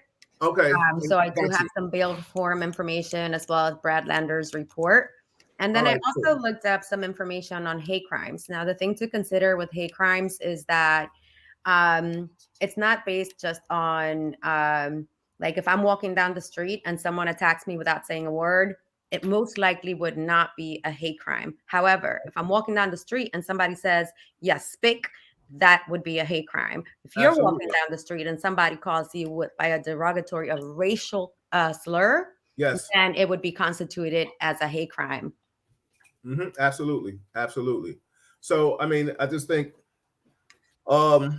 is it what the RTCers was saying that the LGBT has their own hate crime and the Asians have their own hate crime? Do you know of that yet? No. I think that I think what happens is that because we're having such a surge in certain crimes, so right now our Asian communities are being attacked more often than they were in the past, and so that's just getting our attention more. But we don't get as much attention because it's been happening so often and so continuously and in such a cadence that it doesn't really attract attention. So it does though. And when people are reporting crimes, right, you have to make sure to include if you were called by a racial slur. So I recently was working with a young man who was stabbed in the eye. Coming home from work, 19-year-old young man. He was working at the Amazon warehouse. He was on the A train. And by the time he got to, I think, 190th or close to the last stop, which is 207th, a homeless man stabbed him in the eye with a pair of scissors. So when I was talking to the DA's office, I asked if it would be a hate crime because he did, the gentleman who stabbed him said to him, you effing Mexican, get a job, right? By saying that alone, that would be a hate crime because he pointed out the fact that he is different based on his nationality and his race and his color. You know what's so funny? It would be great if, well, to that situation, did that person get bail? Do you know? I'm not sure. I've been following up more with the family to make sure that the young man gets the services that he needs and his family gets the supportive services that they need. So we've been making sure that they are in touch with victim services. We're making sure that New York Presbyterian, also because he's a member of our community, and I think sometimes they forget about us, but we're making sure that he's well taken care of there and that his family doesn't have to go into complete anxiety, panic, and depression because they can't afford the bills. And you know what's so funny? I know you don't have anything you know about this, but I'm just saying, I'm just speaking, putting it out there in the universe. It's a shame we couldn't even have hate crimes against each other because we call each other the N-word and stuff like that. And like, should that person be charged? You know what I'm saying? If they change laws, change that law. Intense. Intense. You're familiar with that word. Right, exactly. You know what I'm saying? So it's just a crazy thing that's happening out here in this world. Maya Angelou used to, if anyone used that word in her home, she would politely ask them to leave. Absolutely. I ask people because, you know, it is just a part of our young people's vernacular to such an extent that they don't even know they're saying it sometimes. So, you know, smack upside the head in my house. That's how that works here. Let me just read some comments real quick. Pastor Graves said, "Hey, Wendy," he said, "Is there a reason for the rise in hate crimes against the Asian community? Do you know?" if I personally think, if you take it back to the root, the first incidents began after Trump started calling the coronavirus the China flu. And that's when the rising crimes towards the Asian community started to increase, and then it just becomes like a domino effect, right? You see all these copycats, and they don't have to have a reason, which is what Al was talking about when you say, well, what in the world? I don't know if you saw the clip. There was a woman, she I think was like 63 or 67, and she was at an ATM, doors locked behind her. This gentleman walks in there. If you look at him, you would not have thought anything at all was wrong with him. He punched this woman 125 times. That wasn't the ATM. That was her. Was that the ATM or was that her house? She was going into her building, and he a big guy. He was just Big guy. Yeah. yeah. But and the thing is, like I don't know if they caught him yet, but like I hope he wouldn't get bail. You know what I'm trying to say? Because Right. yeah, like I said. Well, listen, So, I'm currently working with a woman who it's not necessarily a violent crime, but it can become one. And it's one of those domestic violence situations where, you know, she has an order of protection. And her fear, however, is what if he does show up? Then what? Are they going to arrest him? Are they going to keep him? Will there be bail? Or is he going to be angrier and then come back and something terrible will happen? oh, I just got a text. Somebody said he got out of jail with no bail. The big guy? He did. He did get bail. He probably got out with no bail. Well, let's see who's been attacked more, the black man. Well, I'm just trying to find out. I don't want to misread that text. Let me read some more comments. Stefania said the other groups have a hate crime bill as well as millions of dollars given to them. We, on the other hand, don't have that. Mark said that's why they passed the bill. Those crimes against the agents, I don't recall reading where the assailant didn't use any slurs. Not 100% sure, but the bill was passed. Kevin Gray said we call the N-word a term of endearment. Yeah, I don't. Shout out to Paula Fields in the building. Andre Richardson, I don't know if this is true. He said agents are easy to beat. They won't fight back. I don't know. Oh, here comes Latrice. I'm glad you're here. Hello, Latrice. How are you? I'm doing well. Can I just go up for? Oh, okay. The show's already started. I was gonna. No, it's already here. But we're glad you're here because Assemblyman Al Taylor and correct and please enlighten me. Is it assembly person or assembly woman? Assemblywoman. Okay, thank you. I just want to be politically correct. Or you could just call me Latrice. That's appropriate as well. Well, thank you. I appreciate that. But I just want everybody out there to give you your props too and respect to what you're doing. Al was just giving us a whole lot of insight, and his chief of staff is Wendy is still here, and he was giving us a whole insight on bail reform, and everybody was up in arms and saying that bail reform is the problem to this. Now come to Al and Wendy, just enlighten the whole RTC listeners of what the actual bill is, and they're going to put it in there so people understand. We also understand that you're taking a very powerful stance. So please enlighten us and let us know what borough you cover, please. Sure. So I am from Brooklyn. The community that I was born and raised in is Brownsville, Ocean Hill, Brownsville, and I also represent Bed-Stuy, Crown Heights, East Flatbush, East New York, and Cypress Hills. And today marks 2 weeks since I've been on a hunger strike. And so I'm a little fadey, but, I'm still committed. In some areas, of course, in politics, they call this a hunger strike. But in the spiritual realm, this is fasting. And I'm fasting and I'm praying and I'm remaining committed, ensuring that the rights of all individuals, all New Yorkers are protected. One of the quotes or conversations I remember having with Assemblymember Taylor, who's here now, is that the Constitution indicates that slavery was abolished except criminal punishment.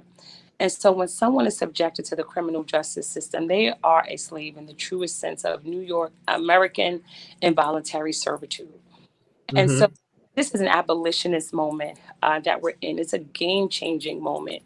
And 2 days after Governor Hochul introduced the proposals or proposed changes to criminal justice reform, two people died on Rikers Island.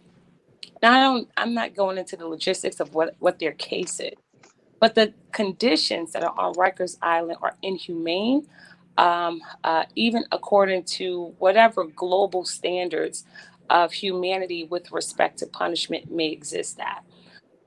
And so I know that, my decision was a severe one, but it pales in comparison to what those individuals who are right now on Rikers Island for misdemeanors, nonviolent felonies, and who should be home with their families in community, working and taking care of business. We had a situation where someone came into my office one time. Uh, he wanted to turn himself in for a low level offense. The bail fund came in, they paid his bail once he was arraigned, but the DA put a $1 hold on him. We reached out to the family to go and pay that $1, and they told us that they didn't have the car fare to get downtown in order to pay the $1. So even $1 was too much for this particular individual. He worked, he had a baby, which was a couple of months old. And so it wasn't that, he was a terrible individual. He just had some terrible circumstances that he was under. And so the Eighth Amendment of the Constitution states that bail should not be cruel and unusual punishment. And New York State has always held true that bail is about ensuring a person's return to court and not some level of exacting pre-due process judgment on anyone.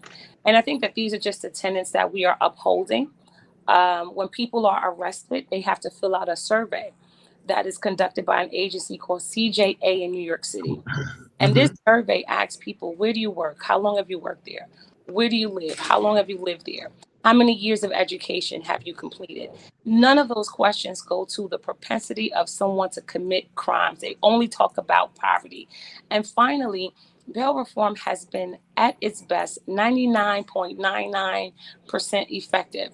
0.5% of those individuals may be becoming rearrested.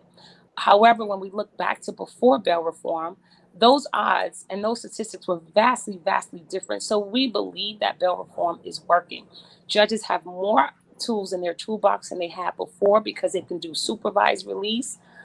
They can release someone on conditions and check-ins, et cetera, to ensure that they're coming back to court. So I'm proud of what we did in the legislature, but the lies and the fear mongering and the misinformation that's being pounded into our community on these airwaves has created this atmosphere of politics where people are allowing the politics to overpower the rights and the responsibilities of the people that we represent. And so we're all just holding the line. So Latrice, let me ask you, and I appreciate you so eloquently how you broke that down, and Al had did that earlier too. But like I said, and after Al broke it down in layman terms and all kind of terminology, Wendy and herself, we can talk about Rikers because we've had correction officers on this show, and I think in me being a former law enforcement, I understand that certain things have law enforcement hands tied behind their back. Right now, and correction officers will tell you that the correctional facility is so soft right now. You can't even really be a correction officer. You're more like a babysitter. So that's always open up for discussion, and you're always welcome to come back because once you're here one time, you're always welcome to come back, and I'll have correction officers here for you. Al will tell you that when we have real talk, it's real talk. Awesome. With that being said, when we talk about the reform and stuff like that, I had put Al to the task earlier, and I said, well, if judges have what you just stated earlier, let's call people out, because if you all are there to listen to reforming a bill that's already been reformed, it doesn't make sense. And from what Al has stated, and correct me if I'm wrong, Latrice, is that it's not, the bail reform is not allotted for violent crimes. It's Right. only for misdemeanors and things of that magnitude. Now we could talk about recidivist people all the time. You know, they keep robbing Dwayne Reed. You know, now people get out on bail because I personally don't think that. I mean, you guys correct me. You all correct me. If a person every time you let it, he's robbing Dwayne Reed or a supermarket, and then all of a sudden he goes to jail and they decline to prosecute, and he's back out the same day, the next day, and he does it again, then that bail reform doesn't work for that person either. Well, Because now, go ahead. because if a DA declines to prosecute, then that is at the discretion of the district attorney. It has nothing to do necessarily with bail reform. No, I understand that, but say that the DA decides to prosecute, then there's bail reform there, and because it's not a violent crime. Right. So here's my contention on that, and it's a simple one. One of the issues that folk are bringing up is the fact that people are being out and allowed to, commit a crime of poverty against $1 billion company, but I'll leave that aside. Right. So one of the things that the governor can do right now is whenever a person gets presented for a desk appearance ticket, there is a state agency that approves that desk appearance ticket. And what they could do is make the return date within 24 hours or 48 hours. They don't have to wait 20 days. 20 days is the outside time period. And I've been asking, can we at least just try a scenario, even if we can make it a pilot project where we will make the return date within 48 hours. So that that individual can see a judge, and whatever it is that the judge puts on them, whether it's modified conditions or non-monetary conditions or supervised release, then at least there is some level of jurisdiction over that individual, as opposed to just saying, okay, they're being released, they got to wait another 15 days before they go and see the court. That doesn't have to be. And the governor can do that tomorrow. And so that's my request. Like, why not just do it? I understand that. Let me read some comments. Everybody, this is Real Talk Chronicles. I'm your host, Bill Forster, with my co-host, Assemblyman Al Taylor. And we have Assemblywoman Latrice Monique Walker. And we have Wendy, Al's Chief of Staff. So thank you for listening. It's also sponsored by Ingram Taxes and the Deadly Arts Survival Magazine. Paula Fields says, if it's not bail reform that's the problem, it's the way they wrote and voted on the bill. They need to correct the court system. That's half the problem. Do you agree with that statement, or you disagree with that? I think that there are very many changes that we need to make within our judicial system, particularly something that would require a lot more diversity on the bench. The Office of Court Administration released a report recently that indicates that there are inherent biases and discrimination within our criminal justice system, within our court system, period, not just criminal justice.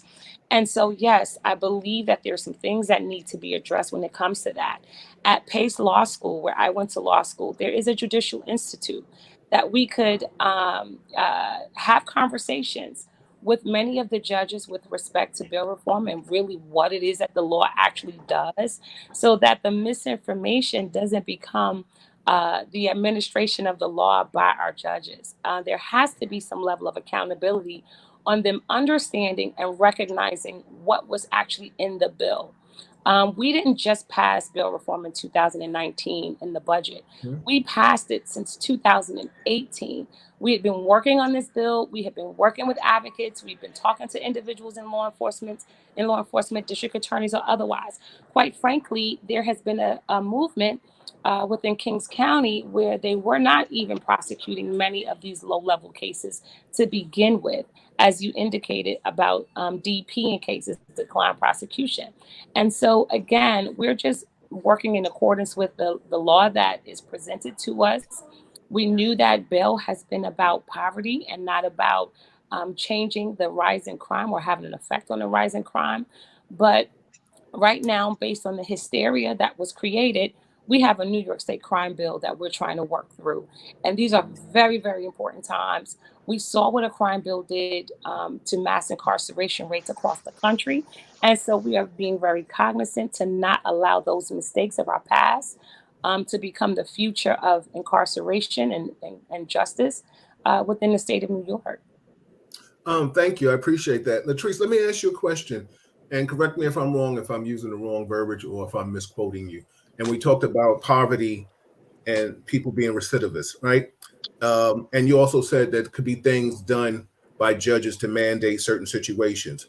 But if a person is and I'll use this word, poverty stricken to a certain degree, and they're committing misdemeanor crimes of stealing from corporations, because the bottom line is whomever they're stealing from, they're still stealing. And I get that. I get the corporations have the money for that. I know that. It doesn't make it right though.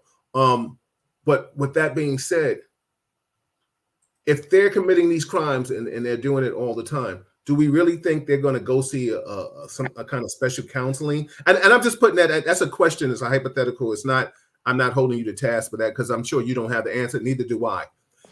Do you think they really would go and see whomever they're mandated to see or visit? Well, if they don't, then there could be consequences for those actions. One of the things that I'll say is when they're having this conversation with me, they were talking about stealing a can of Coca-Cola.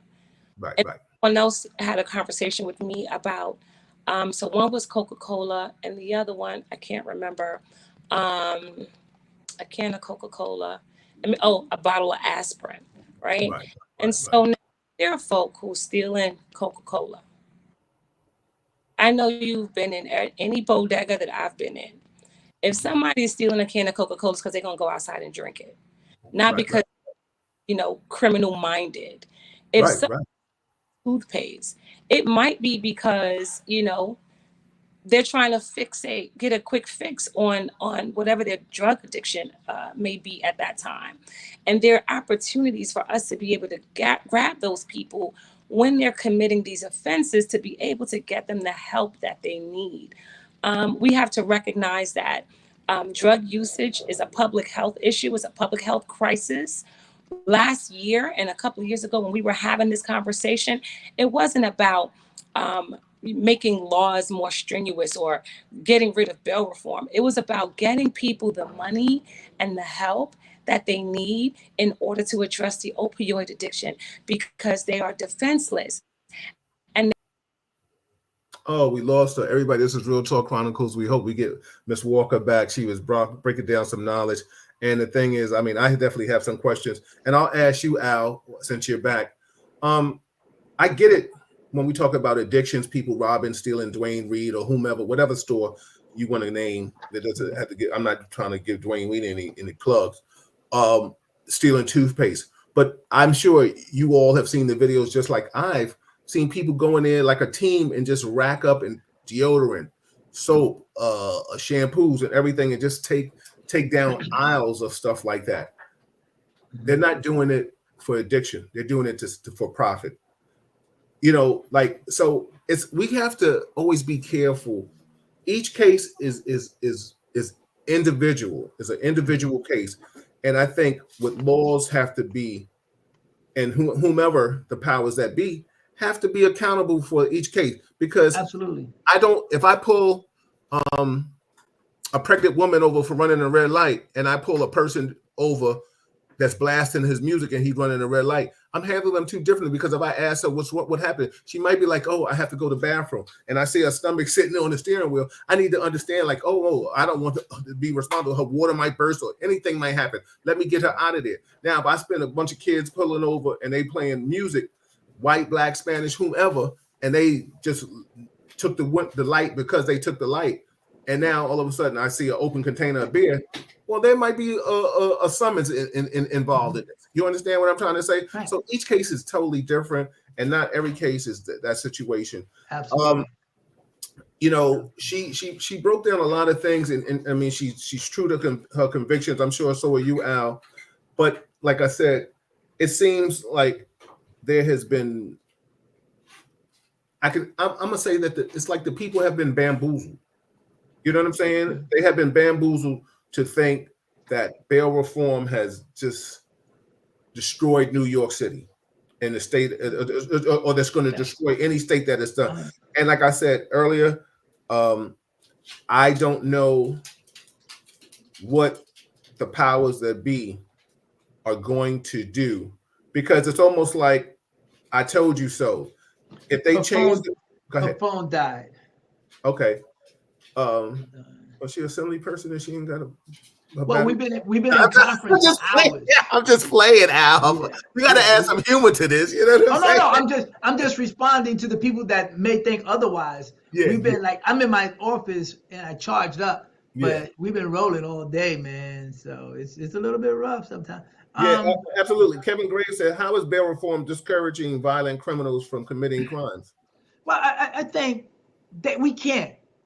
There's a misonus that makes it believe that we can handle every blessed thing under the sun. We can't.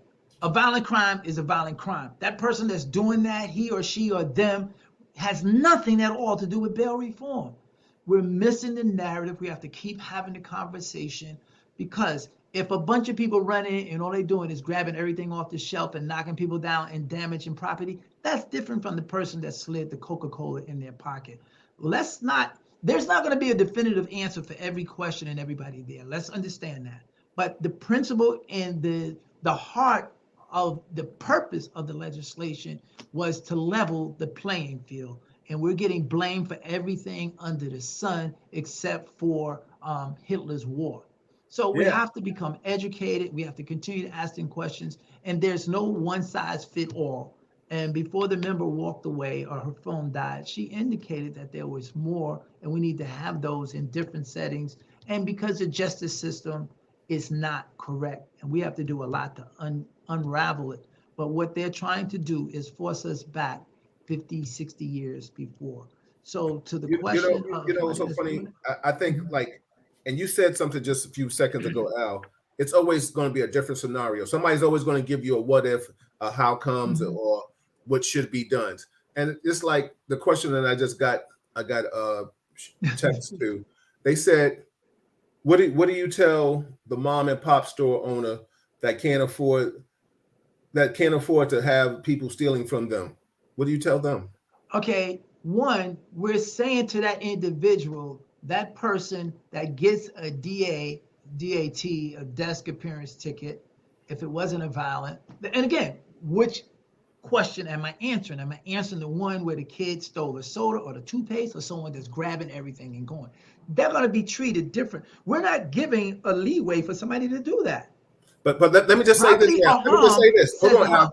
property or harm to your property, and you're doing it wholesale with more people than that, then that's going to be a different ruling by that judge and by that district attorney. That's not the same as the one individual is in there that slipped the Coca-Cola. Let's not mix facts with fiction. Let's carry them separately. No, Because I totally agree with you. But the bottom line is, now I know this. This is facts. Stores, these like Latrice was saying, these conglomerates, they have their security not. And I'm not trying to tell people go out here and start robbing from stores, but they told their security not to apprehend people when they rob them. And these but they're not robbing them. I mean, well, it's a difference. A robbery is with an instrument, if I'm not mistaken. No, a robbery is a crime that's anything that's used force or some kind of instrument. Okay, I'll do it right now. So, okay. Yeah, I'll send. Everybody, this is Real Talk Chronicles. I'm your host, Bill Forster, and this is Assemblyman Al Taylor, and we had Latrice Walker, and we had. I'm trying to get her back on. I apologize. Okay, no, it's all good. This show is sponsored by Reggie Wells speakers. They go for $85. If you let Reggie Wells know you heard him on this show, you'll get them for $75. This show is also sponsored by Chocolat Restaurant.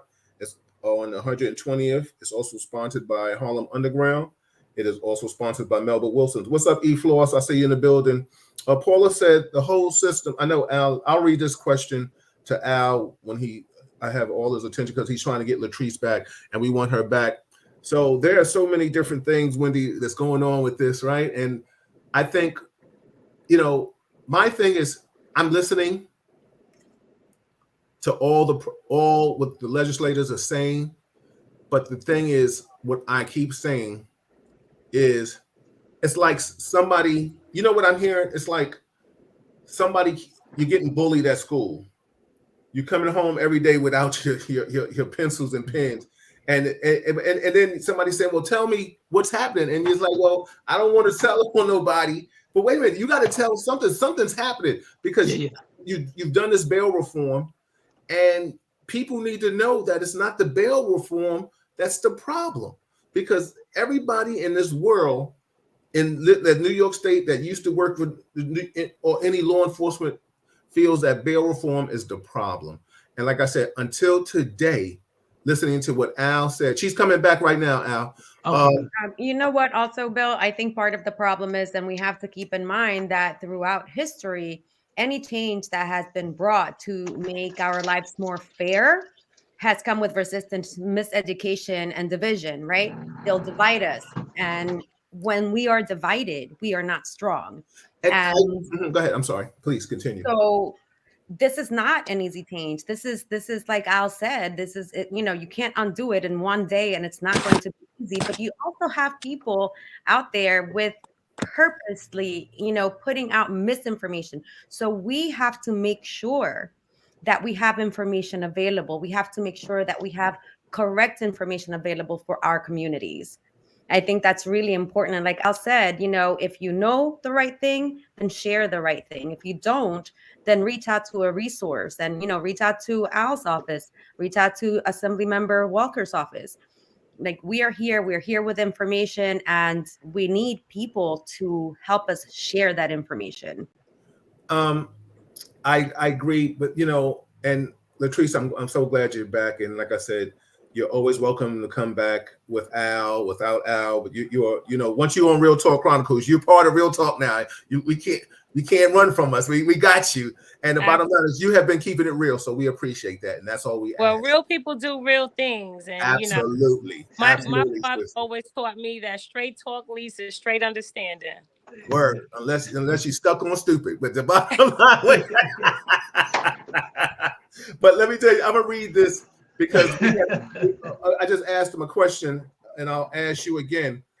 I was just texted a question, and somebody said, what do you tell the mom and pop store owner that about the person that keeps coming back stealing from their store? And like Al made a great point, each case is each scenario is different.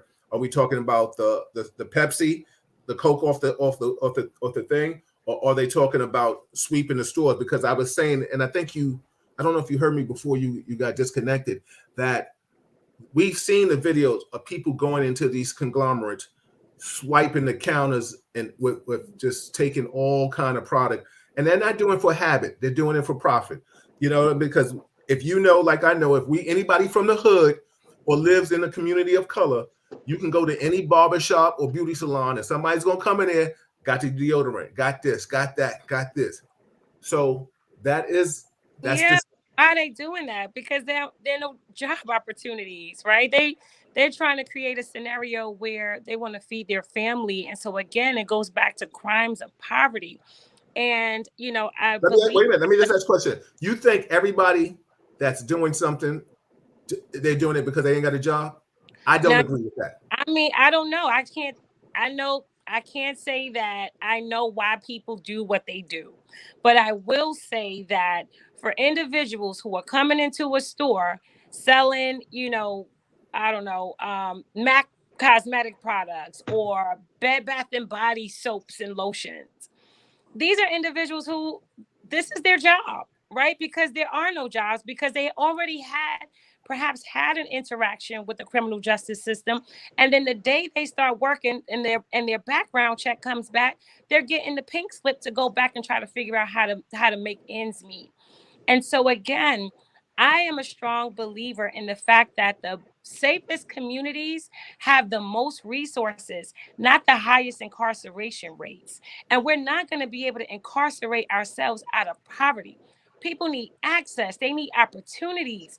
Our small business owners need access to capital, right? And so we have seen this situation play out time and time again, where we're pitting people who makes just enough money to be broke against people who are broke. And quite frankly, we are all losing because we're not united in our conversation and in our bonds. But that doesn't make any excuse for people who are terrorizing the mom and pop store owners, because no, they should be allowed to have a flourishing business, just like anybody and everybody else. But guess what? Changing bail reform is not going to stop those individuals. They're not going to come up one day and say, oh man, they changed bail reform in New York, so we're going to stop stealing Coca-Cola. No, right? I agree with you on that. I agree with you because, like I said, to get back to that elephant in the room is the bail reform conversation. So, yeah, I mean, we could talk about all kind of things, laws and crimes and stuff like that, because like I asked Al earlier, and Paula, I'm going to read your comments too. I asked Al earlier, we need to start holding people accountable, because the four of us are having this conversation, and this is what it's all about. It's about educating the listeners, and I implore everybody to share this, because the bottom line is what Al and Wendy have given us earlier today, what bail reform is. I was even a prior law enforcement. I was under the impression that, they're just letting people commit a heinous crime, a violent crime, they can go to jail. And the judge says, okay, boom, because of bail reform, you're out of here. I was told that that's not the case. No. I was just informed and educated. So I understand what you all are doing. Now, what I've asked Al, and then I'll bring it to you too, because the bottom line is you are our legislators. Who do we hold accountable? If it's the judges, the district attorneys, whomever, give us the names, because the bottom line is, if I'm not sitting at the table with these individuals, so, I mean, and please, they sure don't want to hear my mouth. You know what I'm saying? Because I'll come in here and call them out, because I have nothing to lose. But if we vote individuals like yourselves in office, and you tell us what's happening, and now we say, well, call them out, and you say, well, I don't want to call everybody out. I'm not saying you haven't. Al says you're working on so many other things that you can't just call A, B, C, A, D, F, K, G outs like that. I feel if you put out people's names, and then people can go, the news can go to those judges or whomever. I'm saying judges right now, because if the judges are letting a person that committed a violent crime, we're talking about the man with the feces that did that to the lady, right? Come to find out, somebody said that, I think it was in one of the chats, that he was out on bail reform, or supposedly. No, that's what they're okay. He was released in the Bronx. That was the reasoning that the judge gave, but she could have placed this individual on a number of different things. Number one, they could have issued an order of protection. Number two, this individual presented himself on numerous occasions with respect to mental health issues, and he could have been placed on a mental health hold. How do I know that? Because he came to Brooklyn and committed another situation very similar, and that's what the judge did in that situation. Okay, stay with me right now, and I totally respect that answer, right? But here, I said to Al earlier, and I said to Wendy, let's be careful when we're all understanding and have a bleeding heart for mentally ill people. I've had to deal with them from the police department standpoint, EDPs. I've had them in my family. So I understand it. And we all know people that maybe we've grown up with, or we've seen in our neighborhoods, our communities, with emotion problems, mentally ill situation. But let's be careful who we say are mentally ill, because the bottom line is he knew who he was putting that feces on. He didn't put that on them guys that standing on Bushwick and Gates. He ain't put that on them brothers that standing on 113th and 8th. So he knew who he did. He picked that lady. So he ain't mentally ill. He damn near smart as a rocket scientist, because he didn't want that smoke out there in that street. So I won't co-sign him being called mentally ill. He's mentally ill because he knows the system, because he knew who he picked on.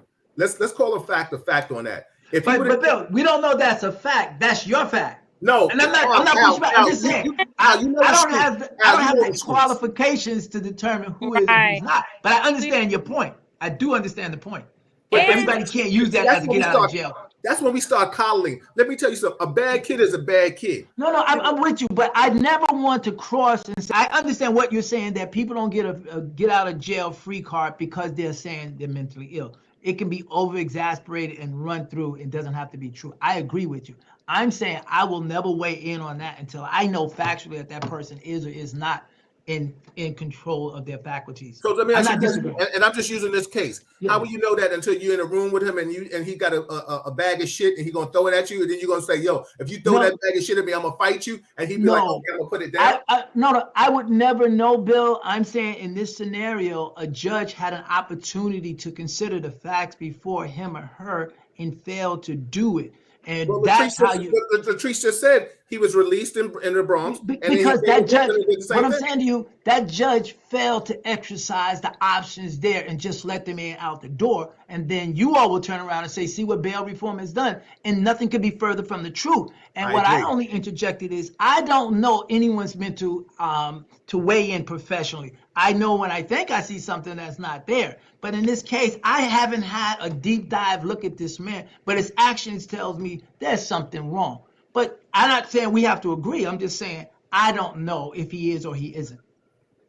I get it. And you know, it's Yeah. so funny. I don't want to beat that horse because it's a matter of opinion. I mean, it definitely absolutely. it is. It's a matter of opinion. But with that being said, you know, like Latrice, I was telling Al, we need you all that have the powers to be to call out the individual, like that judge that you just mentioned. Somebody needs to know who that judge is, so now the media can go to her or him and say, why did you let that individual out? You had the power to keep him in, either send him for mental evaluation, keep him in solitary confinement, or general pop, but you had the powers. You took the liberty to let him go. What do you think about that? Well, I think that any case that comes before the court is a matter of public information. I personally did not go back to look the judge up, to point fingers at any one particular judge, because it'll be like herding cats. We are seeing judges exercise judicial advocacy all across the board when it comes to bail reform and criminal justice reform. And so it's not just that one individual. I think we need to just buck the whole entire system. And let's call that out for what it truly is, a system that is set up in place and designed to, as Wendy indicated, when vagrancy laws came into play, it was about creating atmospheres where they were prosecuting people for being poor. We decided vagrancy laws shouldn't exist anymore. We saw stop and frisk, run through our community. 250,000 young people wound up with an I-card or on a list, where their name was being kept in a system, so that whenever it is they had any encounter with the police department, that was going to come up, that particular I-card come up. Then now we turn around and make, legalize and tax marijuana. And now billions of dollars is going to be made in this industry, and all of these young people going to be boxed out of it because they can't get through the chokehold that the criminal justice system has put on them. And so all I'm saying, as to support what Wendy said, is every time we've been in a situation where we are removing the chains and the bondage, there's a group of individuals that raise up in order to tear down those barriers.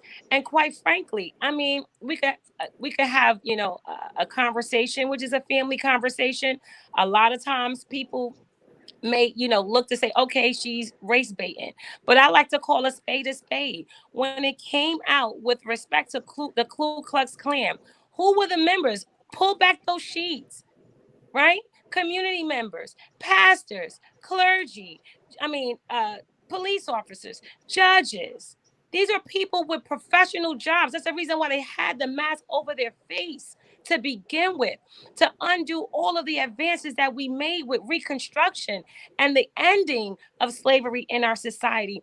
And we're watching this come back up again. If you see the names that we are being called, I mean, people who I never forget one day having a note that I received on Twitter, which basically indicated that one of our colleagues, the speaker, is better off with a bullet in his head.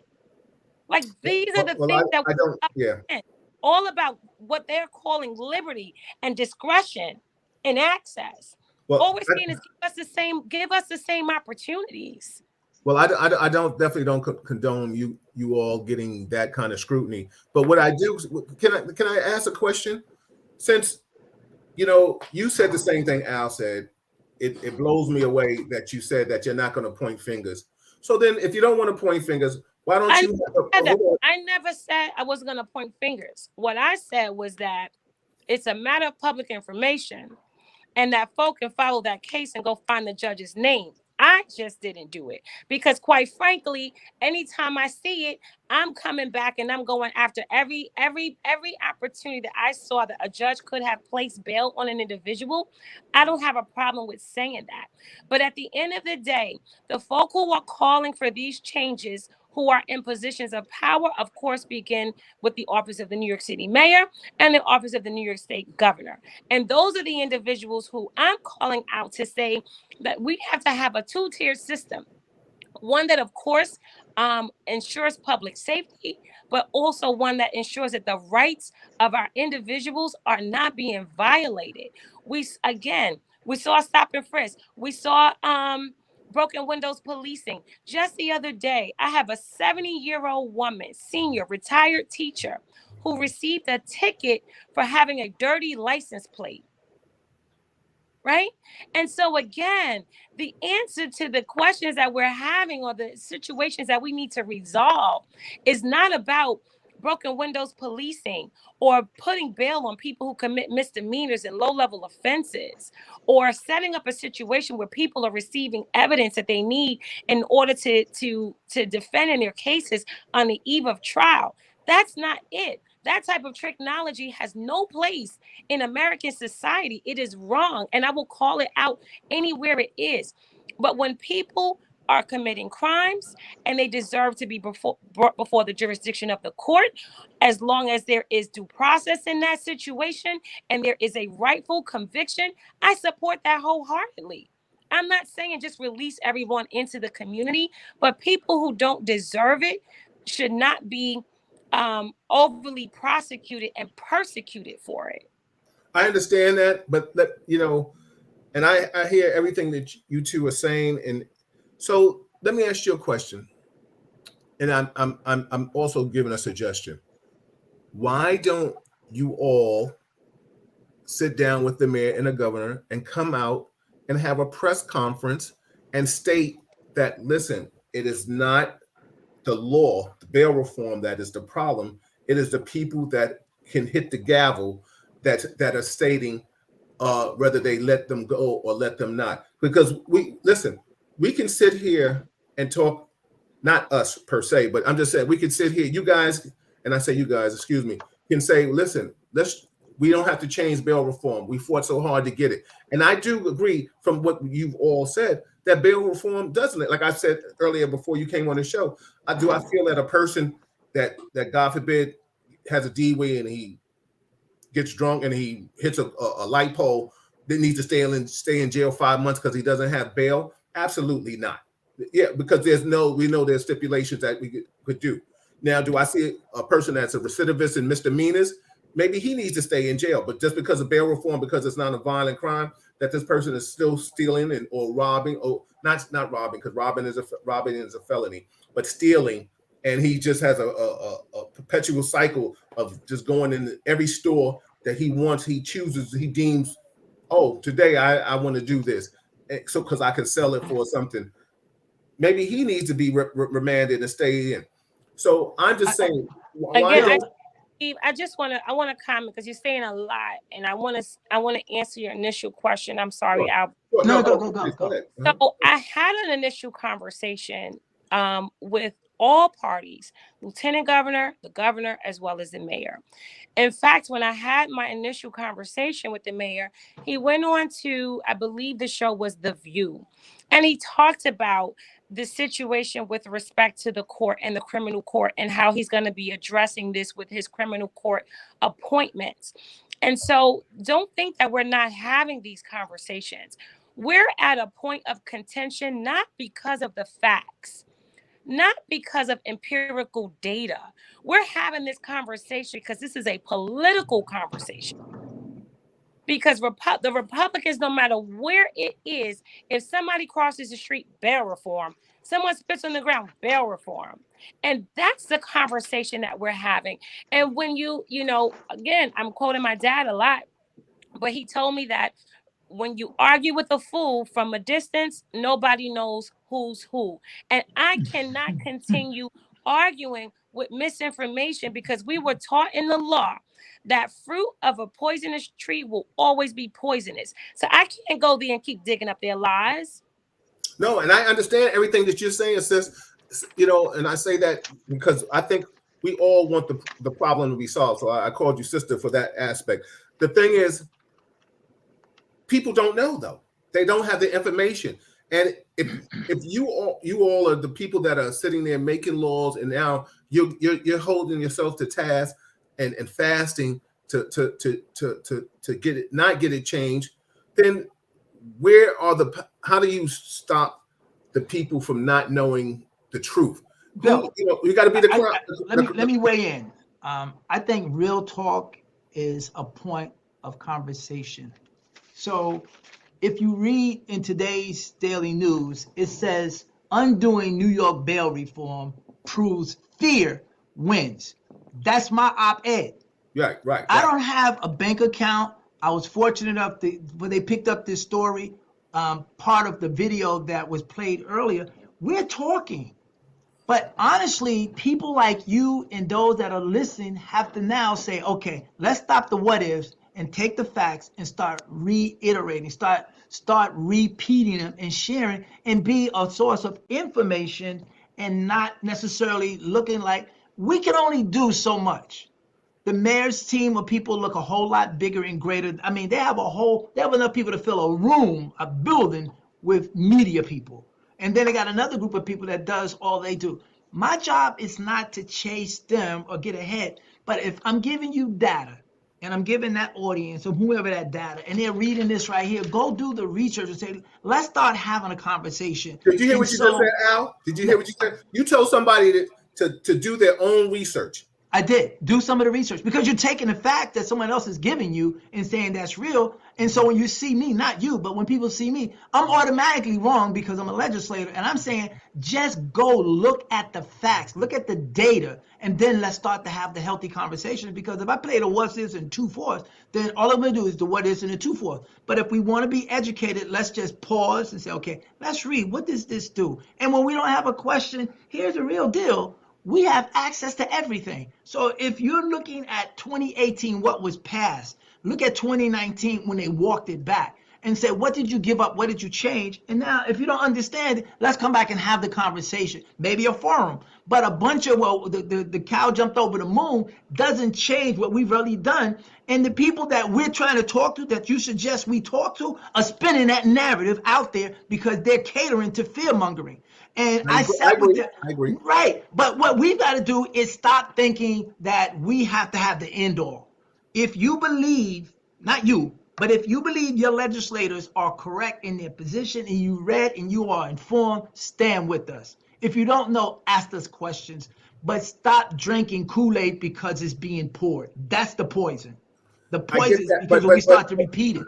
But and I get it. I don't want you two to think that the three of you. No, we're talking about in large, not you. No, but to the audience at large. I'm just talking in clarity. And when because the bottom line is people are going to think when they're misinformed, right? Mm-hmm. It's like, I'm not saying you got to beat a dead horse and you got, because like you said, we've all referenced somebody being slow or stupid or whatever the case may be. You know what I'm saying? I ain't gonna keep getting aggravated talking to a fool because then that makes me foolish. So you know what I'm trying to say? Absolutely. But with that being said, though, I got to give you the information. I don't have to say, it's just like if I'm just using this as a example, like a relationship. If your wife or your husband thought you was cheating, and you're gonna say I wasn't cheating, or who were you on the phone with? It was, I was Jake from State Farm. No, it wasn't. It's too late. Listen, here, call Jake. If you don't give her that all that information, then the person's gonna believe what they want to believe. No, I would disagree, Bill. You're saying that I have to out anything, and I'm not. Just so we're clear to the audience, I'm not afraid to stand up and talk to anybody about anything. And if you look at this article, you can get it online. I will speak truth to power. But what I'm saying is most frustrating is in 2 hours of speaking, I am speaking exactly as I was when I started out at 7 o'clock. Yes. And what I'm saying is do due diligence. Read what we're doing. Break down. Don't just read what the thing says. Don't look at your 11 o'clock news and they're going to say, brought to you by bail reform. It's not true. And it's frustrating that we have to continue to answer these questions across the state of New York. I got my white colleagues that are Democrats that are afraid to go back to their neighborhoods and say that they didn't do anything on bail reform because it's a political hotball. And then if we don't do what the governor wants, they're going to say, well, you see what they did. And then I'm sitting here in this network of communication. We're giving you the sponsor of this piece of legislation. You can't get any more information than that. And we're still asking, but what if and why don't, da-da-da. But when we take that information and say, you know what? I don't know if Al or Latrice is lying, but they've given me enough information to go back and start to read for myself. An educated consumer is the best consumer. Now, and I agree with you, Al. Hold on. Let me just interject. I agree. You've given, and just like if somebody wanted to know what LeBron James scored last night, they go look the shit up. What I am saying is, though,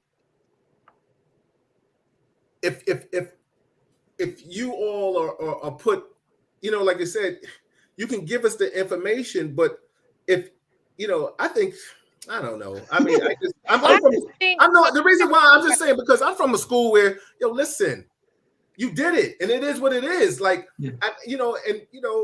we had a thing when I was undercover. They said if you scared, say you scared. And I'm not trying to say anybody here is scared. But you're missing the point, Bill. I'm gonna push back. You keep saying that we need to tell you somebody. Forget about whatever somebody did or did not play fair, whether it's a judge, a cop. We're not talking about that. Just start with the basic facts of what does this law do. If you're doing a research, anything, you have to know what the unknown variable is. Let's look at the legislation. That's the unknown variable. Now, when you look at that, it doesn't matter if I tell you Judge Sally, Mary, or something didn't do. You don't even know if that's true or not. You just know I told you that they didn't do something. But if you're looking at the data, you're looking at the law, and then you go and you look at what judge looked at that individual that passed the feces, you can say, well, according to what I read in this law, then that judge, you will start to know what's real and what's minutia. That's the point that I'm making, not that I don't want to talk. That's what I'm saying. I agree with that. But look, Latrice has taken a cause to fast. And I've joined her. Okay, both of you have taken a cause to fast to show the world, that New York State, that you don't agree that this should be changed. Yes.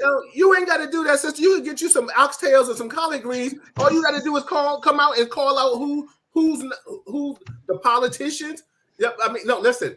Everybody's saying no, they don't want to do that. No, it's not that we don't do it. Bill, your reference is not the direction that we need to go in. That's yours. But people ask police officers to spew out corruption and do certain things. Everybody wants to tell other people how to do it. And I am right now telling you. No, Bill, you almost sound like there's a conspiracy and we're not speaking out against it. And I'm saying you're reflecting what's real, in my opinion. You're talking about something that we possibly could consider to do, and it's not relevant or it's not germane to the law that was passed. I'm saying people, listen to me. Go look at that piece of legislation that we passed in 2019. There's a summary. It tells you exactly what it can and cannot do. Not this. So Bill, anyway, I placed a bill in this chat if you want to share it, and that bill you can see the original and the look at it. But look at it and then look at the changes that we did. And so now when you read that, Brother Bill, it's everything else. Money walks and BS. Money talks and BS walks. BS whatever it was. But you follow what I'm saying? So let's just stay. And I'm just trying to bring you back to look at the legislation. To your point. I'm with you too. What I'm trying to say. But accusing and pointing out people Pointing out people is a distraction. That's a sidebar. We need to watch just the data, what was passed, what did we change, and what's the impact. Now, how to operate, because if you don't understand, I'm sorry, Bill, if you don't understand what we did, then you don't know if the people are good operators or playing nice in the sandbox because you don't know the data. But once you know the data, you can rise up with a whole committee of people saying, you know what? In fact, I would challenge the people here to read the legislation and then start digging in their own research which judges didn't comply with what we wrote. You know, I commend you because I'm sorry. This is the only thing I commend you and Latrice and Wendy, because this is the only podcast that I know that has two legislators out here telling it like it is. So, but you know what? People ain't gonna pass this around like that, because the bottom line is there's gonna be thousands of people to hear this show right now. Absolutely. Because but will the workers will the listeners hear? This is skin in the game. Right. The people that are listening, that are coming in, will you listen to this and then share? We're not looking for a rating. If you believe in what you find in this space, share it so that the next person. Oh, you look. I'm sorry. He's looking for ratings too. I'm sorry. My bad. I'm just playing. Hey, Bill, I just lost my mind right there. We're looking for ratings just because we want ratings, because the real talk is real talk. But okay, go ahead, baby. I'm sorry.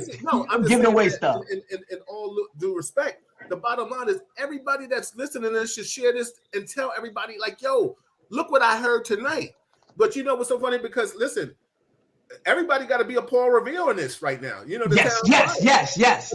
But because the bottom line is, we got to get Latrice back to Melba's, who's a sponsor, so she can eat, and we got to get, you know what I'm saying? Because we can't let you, and you and Al, we got to get you someplace. I say all that to say, because the bottom line is, I just feel, me personally, can't say, okay, do your research, because it's obvious the world is not doing their research on this matter. And just put it on TikTok. Believe me. Huh? Put it on TikTok. The mayor's office actually I was on TikTok, you know, minding my business, and I did see this voter engagement program that they have for kids, right? And I'm like, I'm sorry, why didn't I get this in my email? It was on TikTok, but there it was. So, however you need to get the information out, we are resources, and no matter how much information we put out, people will try to change it and twist it. So we have to organize. We have to organize each other, ourselves, and get out there and get the information out, correct information. And, you know, the assembly members' offices are resources for that information. And let me tell you, Bill, I see how these members work. I see how hard they work to represent us and do the right thing. So it's not a simple matter. Well, just do this or just do that. I don't know why the assembly members laughing. It is not funny. I'm not trying to get a raise, sir. No. Somebody disrespected the podcast, you know, so I'm about to go on them. You know what I'm saying? Well, if you don't want them, give them to here. Send them to me. I'm really thinking about giving them to you, Bill. What they say, Al? What they say? Bill is all about kicking ass and taking names later. He said the only person listening to this podcast is my wife. Tell them to come on and let's hear what they got to say. See, you know, send them a link. Tell them bring their ass on and let's see what's going on. Oh yeah, I'm gonna send them a link right now. People always talking from the sidelines, got a lot of lip. You know what I'm saying? Go ahead, Latrice, what you saying? Because they know I ain't built for that. I ain't built for that. I really wasn't saying that much. I was just commenting on, on the cancel culture that you're espousing here, Bill. Like, you know, give us the names, and we ain't about to be running up in people's houses like everybody, other folk are doing. I get you. But you know what, Latrice, let me just interject. I apologize. The bottom line is because I feel you all are taking the darts. And people are shooting at you, and I don't mean that, of course, literally, but figuratively. Like you said, somebody was talking disrespectful on Twitter or something like that. It's a shame that you all are trying so hard, and you did a good thing from what I just understood. You know, I never built a rocket, but I got out of school. You know, I've been told I'm smart by more than one person. So I think I have to agree. Better not get on a rocket. Look what happened to Jeff Bezos while he was on a rocket. Exactly, right? So I say all that to say, but I feel it's so bad that you all are just, you know, it's like you're fighting a cause that you shouldn't be fighting. It's not even your fight. Right. It's not even your fight. And you're sitting here trying to explain so many different things. And it's I think that's in lies the problem. Let me just read some comments for you all, and then we can get out of here in a few. Thank you, Latrice. You're always welcome back. You really are. You brought some light because we can have it. Al, what you drinking? You ain't offering anybody anything. What's wrong with you? You Y'all know, want sip? I'm not going to show you the brand because I'm not getting paid. Exactly. I hope. Well, oh Lord, I hope you didn't. Better watch those DATs out drinking that can of whatever. And do you all it's a know? ginger ale. Do you all know that? Yeah, it's not a sponsor. Yeah. Do you all know that we ain't got a liquid sponsor? Do you know DATs? When I used to work, were disappearance tickets, what they still call, they were given to people that they felt that didn't have to go to jail and go to night. They was able to go home, and then they in lieu it was a paper arrest, and they would come back to court and deal with the facts. But it was like a misdemeanor. Yeah, benefit of the doubt. As time changed, DATs, the system, whomever had the powers, told us no more DATs, and everybody had to go through the system, right? So now what we're back to is what I'm hearing is DATs again, right? There isn't anything wrong with a disappearance ticket, everybody. That if you know, I think a lot of people could get disappearance tickets, law-abiding citizens. You know what I'm saying? You can't give it to John and Jane Q. Public that's recidivists. You know, they're not going to court. They're not. Let me just read some comments with people. Jesus Christ, person is texting and getting them. Let me read some comments. Paula said the whole system needs to be revamped. The system has to start. I'm just going to read the comments. Yeah, if you pick whatever you want to answer to, or you don't have to. The whole system needs to be revamped. The system has to start looking and evaluating the circumstances of the crime. For instance, if a crackhead or addiction robs a store to support their habit, they don't need jail. They need rehab. Why are people stealing hygiene products or medicines that need to be questioned by the people who have the authority to inflict jail time? It's the system as a whole, and bail reform has nothing to do with it. You should reach out and invite the Bronx DA. She's doing such great things in the system that offer and evaluate situational circumstances. We had Manhattan District Attorney Alvin Bragg, who's a guest of this show. We've had even the mayor when he was running. Maybe Al, you and Wendy, whomever, Latrice, we can call maybe the Brooklyn DA, or we can call the Bronx DA and have them come on the show, and which is a great statement. Great conversation thing. Ruth said, you all know when people come in the barber, beauty, or nails shop selling stuff, they stole it. If they couldn't sell it, maybe they wouldn't steal it. Right? Lena says stop and shop stores have that policy. Don't get involved when workers see a robbery happening in the store. Kevin Gray said, thanks for the discussion. I'm enjoying this. I've learned a great deal. Paula also said the politicians and police wasn't you to believe want you to believe that it's bail reform, but the bill was created by many different people to assure that people of color somewhat got a fair chance, as opposed to sitting in jail waiting on a court date for years. And I totally agree with that. So I thank you all for that, for people like that. Shout out to TJ Lucker. Shout out to Go ahead. Yeah, absolutely. Norm Davis said, shout out to Norm in North Carolina. He said, as someone who works with former offenders, there are not enough companies that will hire them. And I do understand that depending on the crime, some jobs won't hire. That is true. But listen, there are a lot of jobs. There are city jobs right now. Transit will hire you if you have a criminal record. No, they won't. Yes, they will. I know that for a fact. Transit, whatever the facts it is that you have, I got contrary facts. That as soon as the background check is completed, bye-bye. Latrice, I'm telling you right now, I know several people that have had crimes that work for transit right now. Facts. I'm telling you that. I'm telling you. You know what? I can introduce you to them. I know them. There are no absolutes, but I will say that I know a number of people who have come into our office that once that background check comes back, they are sent on their way. I even just got one from a moving company with a 29-year-old young man.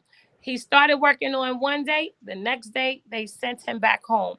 And so I don't know about, all of these city jobs and I being didn't able. say all. I didn't say all because I know PD won't unless they change something because PD was no nonsense tolerant.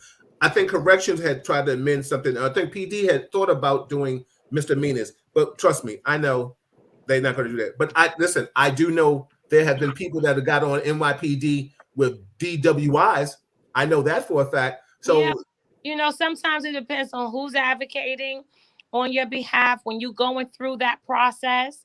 There are a lot of groups and attorneys and folk who will support. or phone calls that you can make. Everything is about hooks. But I do know for a fact right now, transit is hiring. I don't know what's the criteria of what crime that they will hire you or if they've stopped.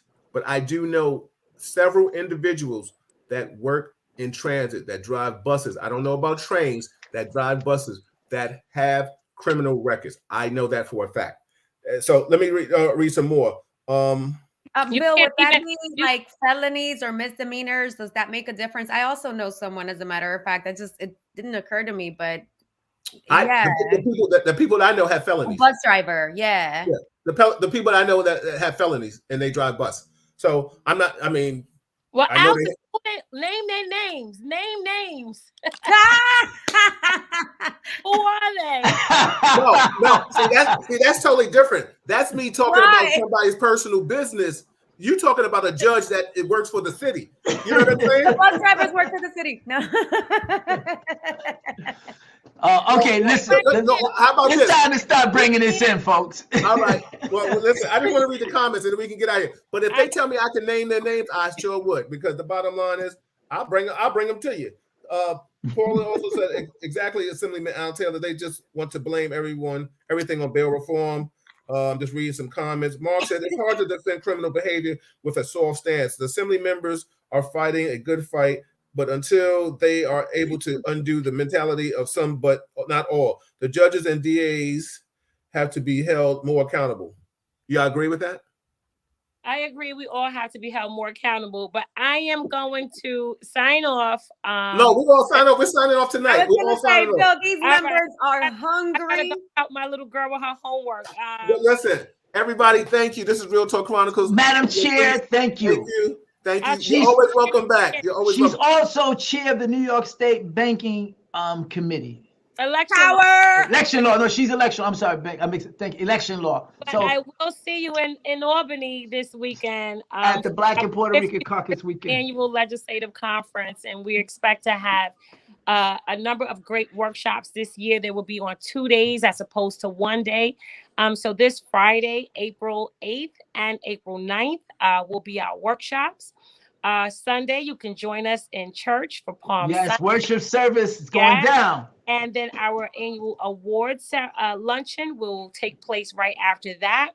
And so again, we stand on the legacy. We are the legacies of a number of elected officials who stood on this line that we're on right now, and we're continuing in that proud foundation. So thank you so much for having me. God bless you. Thank Always you. welcome back. Thank you, Latrice. Good to see you. See you Bless soon. you. Good night, my sister. Al, Wendy, give us some parting remarks. It was an excellent show. We definitely went past. Let me tell you something. I hope everybody has learned something or do your homework. You you could take what you want from this conversation.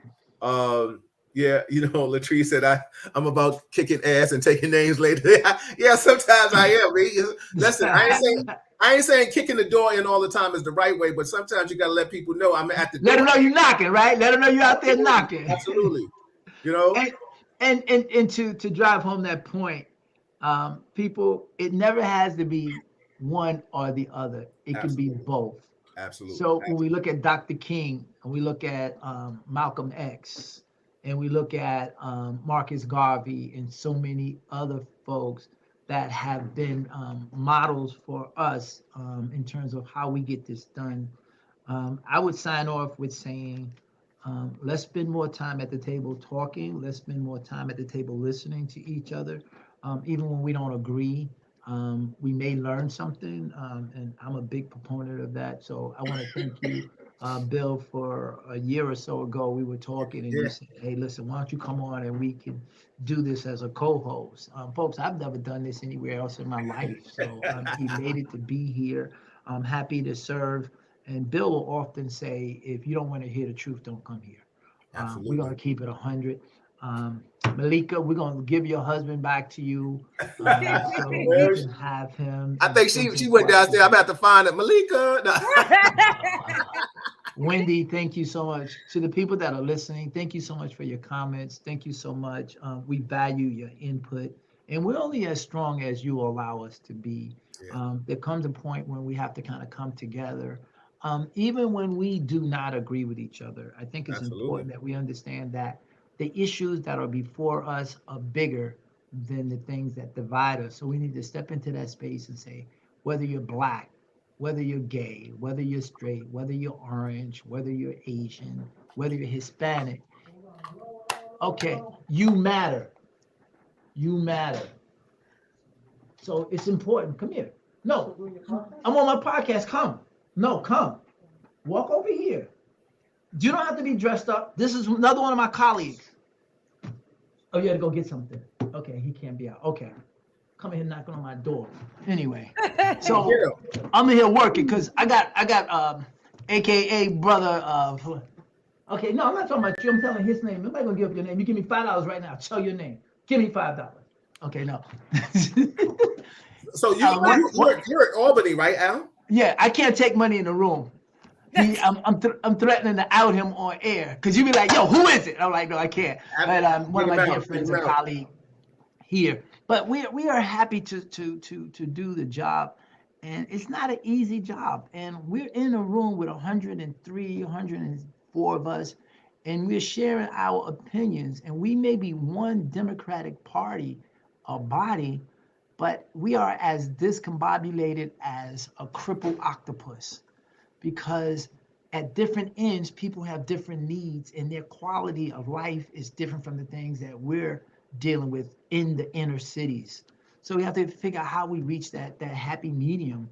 And sometimes it's not easy and there's a lot of tension in the room, but we get there. And so our budget, I hope we'll have it, Lord willing, somewhere around Thursday, maybe Wednesday. I'm speculating here. We just did another bill that extended so the state and those services that are provided won't shut down. We will continue to work. If we don't, I don't think I'll get a paycheck next week because we missed the cutoff. So we don't get paid. Legislators don't get paid until the budget is passed. So we're not here just to posture. We're here because we're committed to what we want to bring home to our communities. So it's Mm. not just so you get to pay the big bucks. No, we're willing to put all that on the line to make sure that our voices are heard. And as much as I appreciate the governor, we just have to make sure that what's falling off your turnip truck may or may not fit my community. So until we come to a resolution, we're going to stand up and fight back, fight back, fight back. And the stuff that we need to talk about are healthcare workers getting fair wages, $22. So if you have somebody elderly at home, that someone can come in, they don't have to work 3 jobs just to cover their rent or feed their family. We're talking about those type of things. And there are places when they talk about building new properties in our communities when a combined income barely makes $40,000 in some places.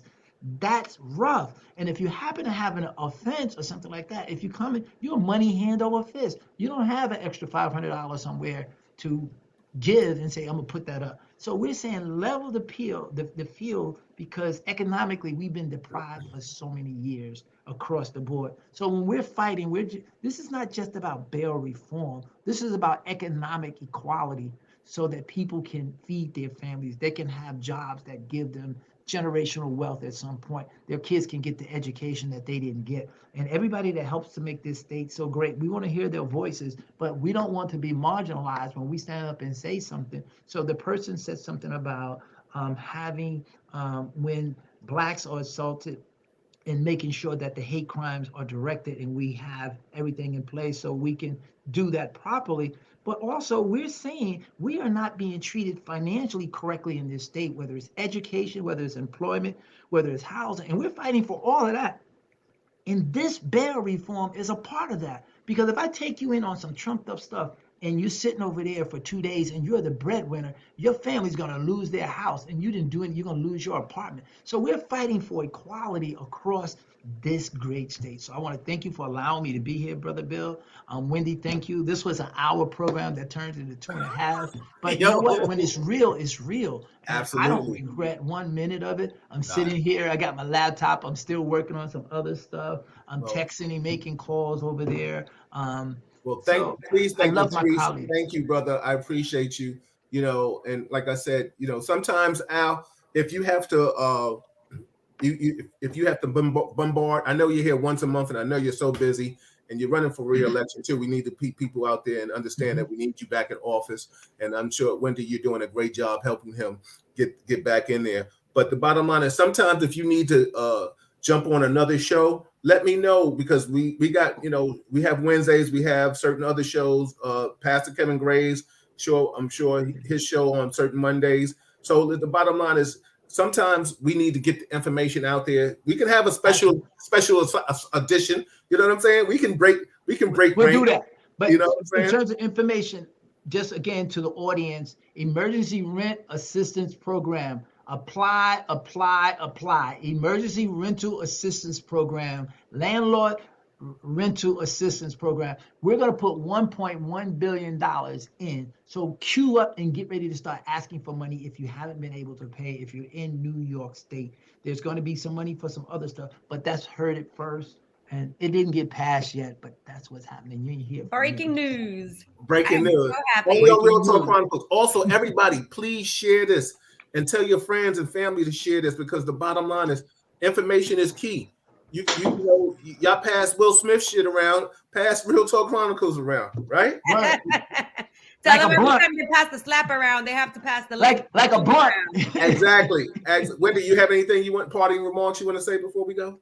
No, I just want to say thank you so very much for giving the space to the assembly member to share information, and thank you to the assembly member for working so hard to, you know, make sure that we are well represented. Bill, I'm going to send you an email with all the information, as well as like our contact information, so we can continue to be a resource of information.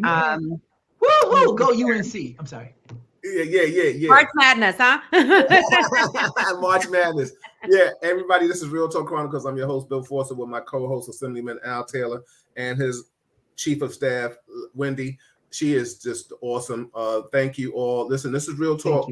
This is Real Talk. This is like the politics segment. This is Real Talk, man. Listen, this is the only podcast that you get this kind of information, man. So, you know, I don't know what your man was talking about. Only person listening to it is your wife. You know, tell him to knock it off. Oh, he's a hater because he couldn't get on. Oh, okay, that's it. Yeah, tell him. Wait, take a number. Also, yeah, pick a number. Yeah. Also, everybody out there, I'm doing a getting back a little promotional. I'll be doing a brunch party at Row House on the 16th of April. The 3rd, I'm doing it every third Saturday of the month. So if you want to come out and have brunch with me and meet me, hang out with me, I'm doing a brunch party. It's going to be awesome. 1 to 8, adult, mature crowd only. You know, come on and meet me. I'll be there. Exactly. There you go. So my birthday is the 15th. You know I'm going to be there the 16th. Then I don't know what's left of her on that day, but the remainder of her, she'll be there. My remains will be there. Yeah. And the day off. Man, love you guys. I got to break out. Go ahead. I'm gonna finish off with my sponsors. Thank you, Al. Appreciate you, Wendy. Yeah, Real Talk Chronicles. I'm just gonna run down the sponsors before we get out of here. If Reggie Wells, his quality sound. If you want these sounds, they're $85. If you mention Real Talk Chronicles, reach out to Reggie, and you can get them. You can get them for $75. You get a $10 discount if you mention Real Talk Chronicles. This show is also sponsored by the Deli Arts Magazine. I will try to just periodically do one more than the other. The Deli Arts Magazine. It is also sponsored by, I always love this calendar. I show it all the time. Soft Illusions Art Gallery. This is my wife's company. Her and her mother, they share this, and this is awesome. It is also sponsored by Leon Ellis Chocolat Restaurant on 120th and Frederick Douglass. I always forget. I'm from Harlem, so I say 8th. Also, Harlem Underground. You can look it up online. I don't know if the store is still there, but Harlem Underground. And you have merchandise, some beautiful merchandise and products. So you can definitely look at that. And it's also sponsored by the one and only Melba Wilson on 114th Melba's Restaurant. Please go and patronize these people. Tell them you heard about this stuff, their place on Real Talk Chronicles. Please, Real Talk Chronicles, we're doing our thing. Thank you, everybody. We appreciate you. And like I said, April 16th, Row House on 115th and 8th Avenue, Frederick Douglass, the brunch party, beautiful people brunch party from 1 to 8, I think it is. Call Row House for reservations. I am not taking reservations. Assorted Flavors is not taking reservations. Malik is not taking reservations. Call Row House and make reservations. We have an awesome DJ. DJ Prime does his thing, takes you around the world. You will hear every song or genre of music that you like, and we will have a good time. It's beautiful people. Dress accordingly. Nothing fancy. Just look cute like you want to. You don't want to look cute? Look cute, whatever you think you look cute in. Everybody, this is Real Talk Chronicles. I'm your host, Bill Forster. I'm out of here. Happy Monday. See you Wednesday. Peace.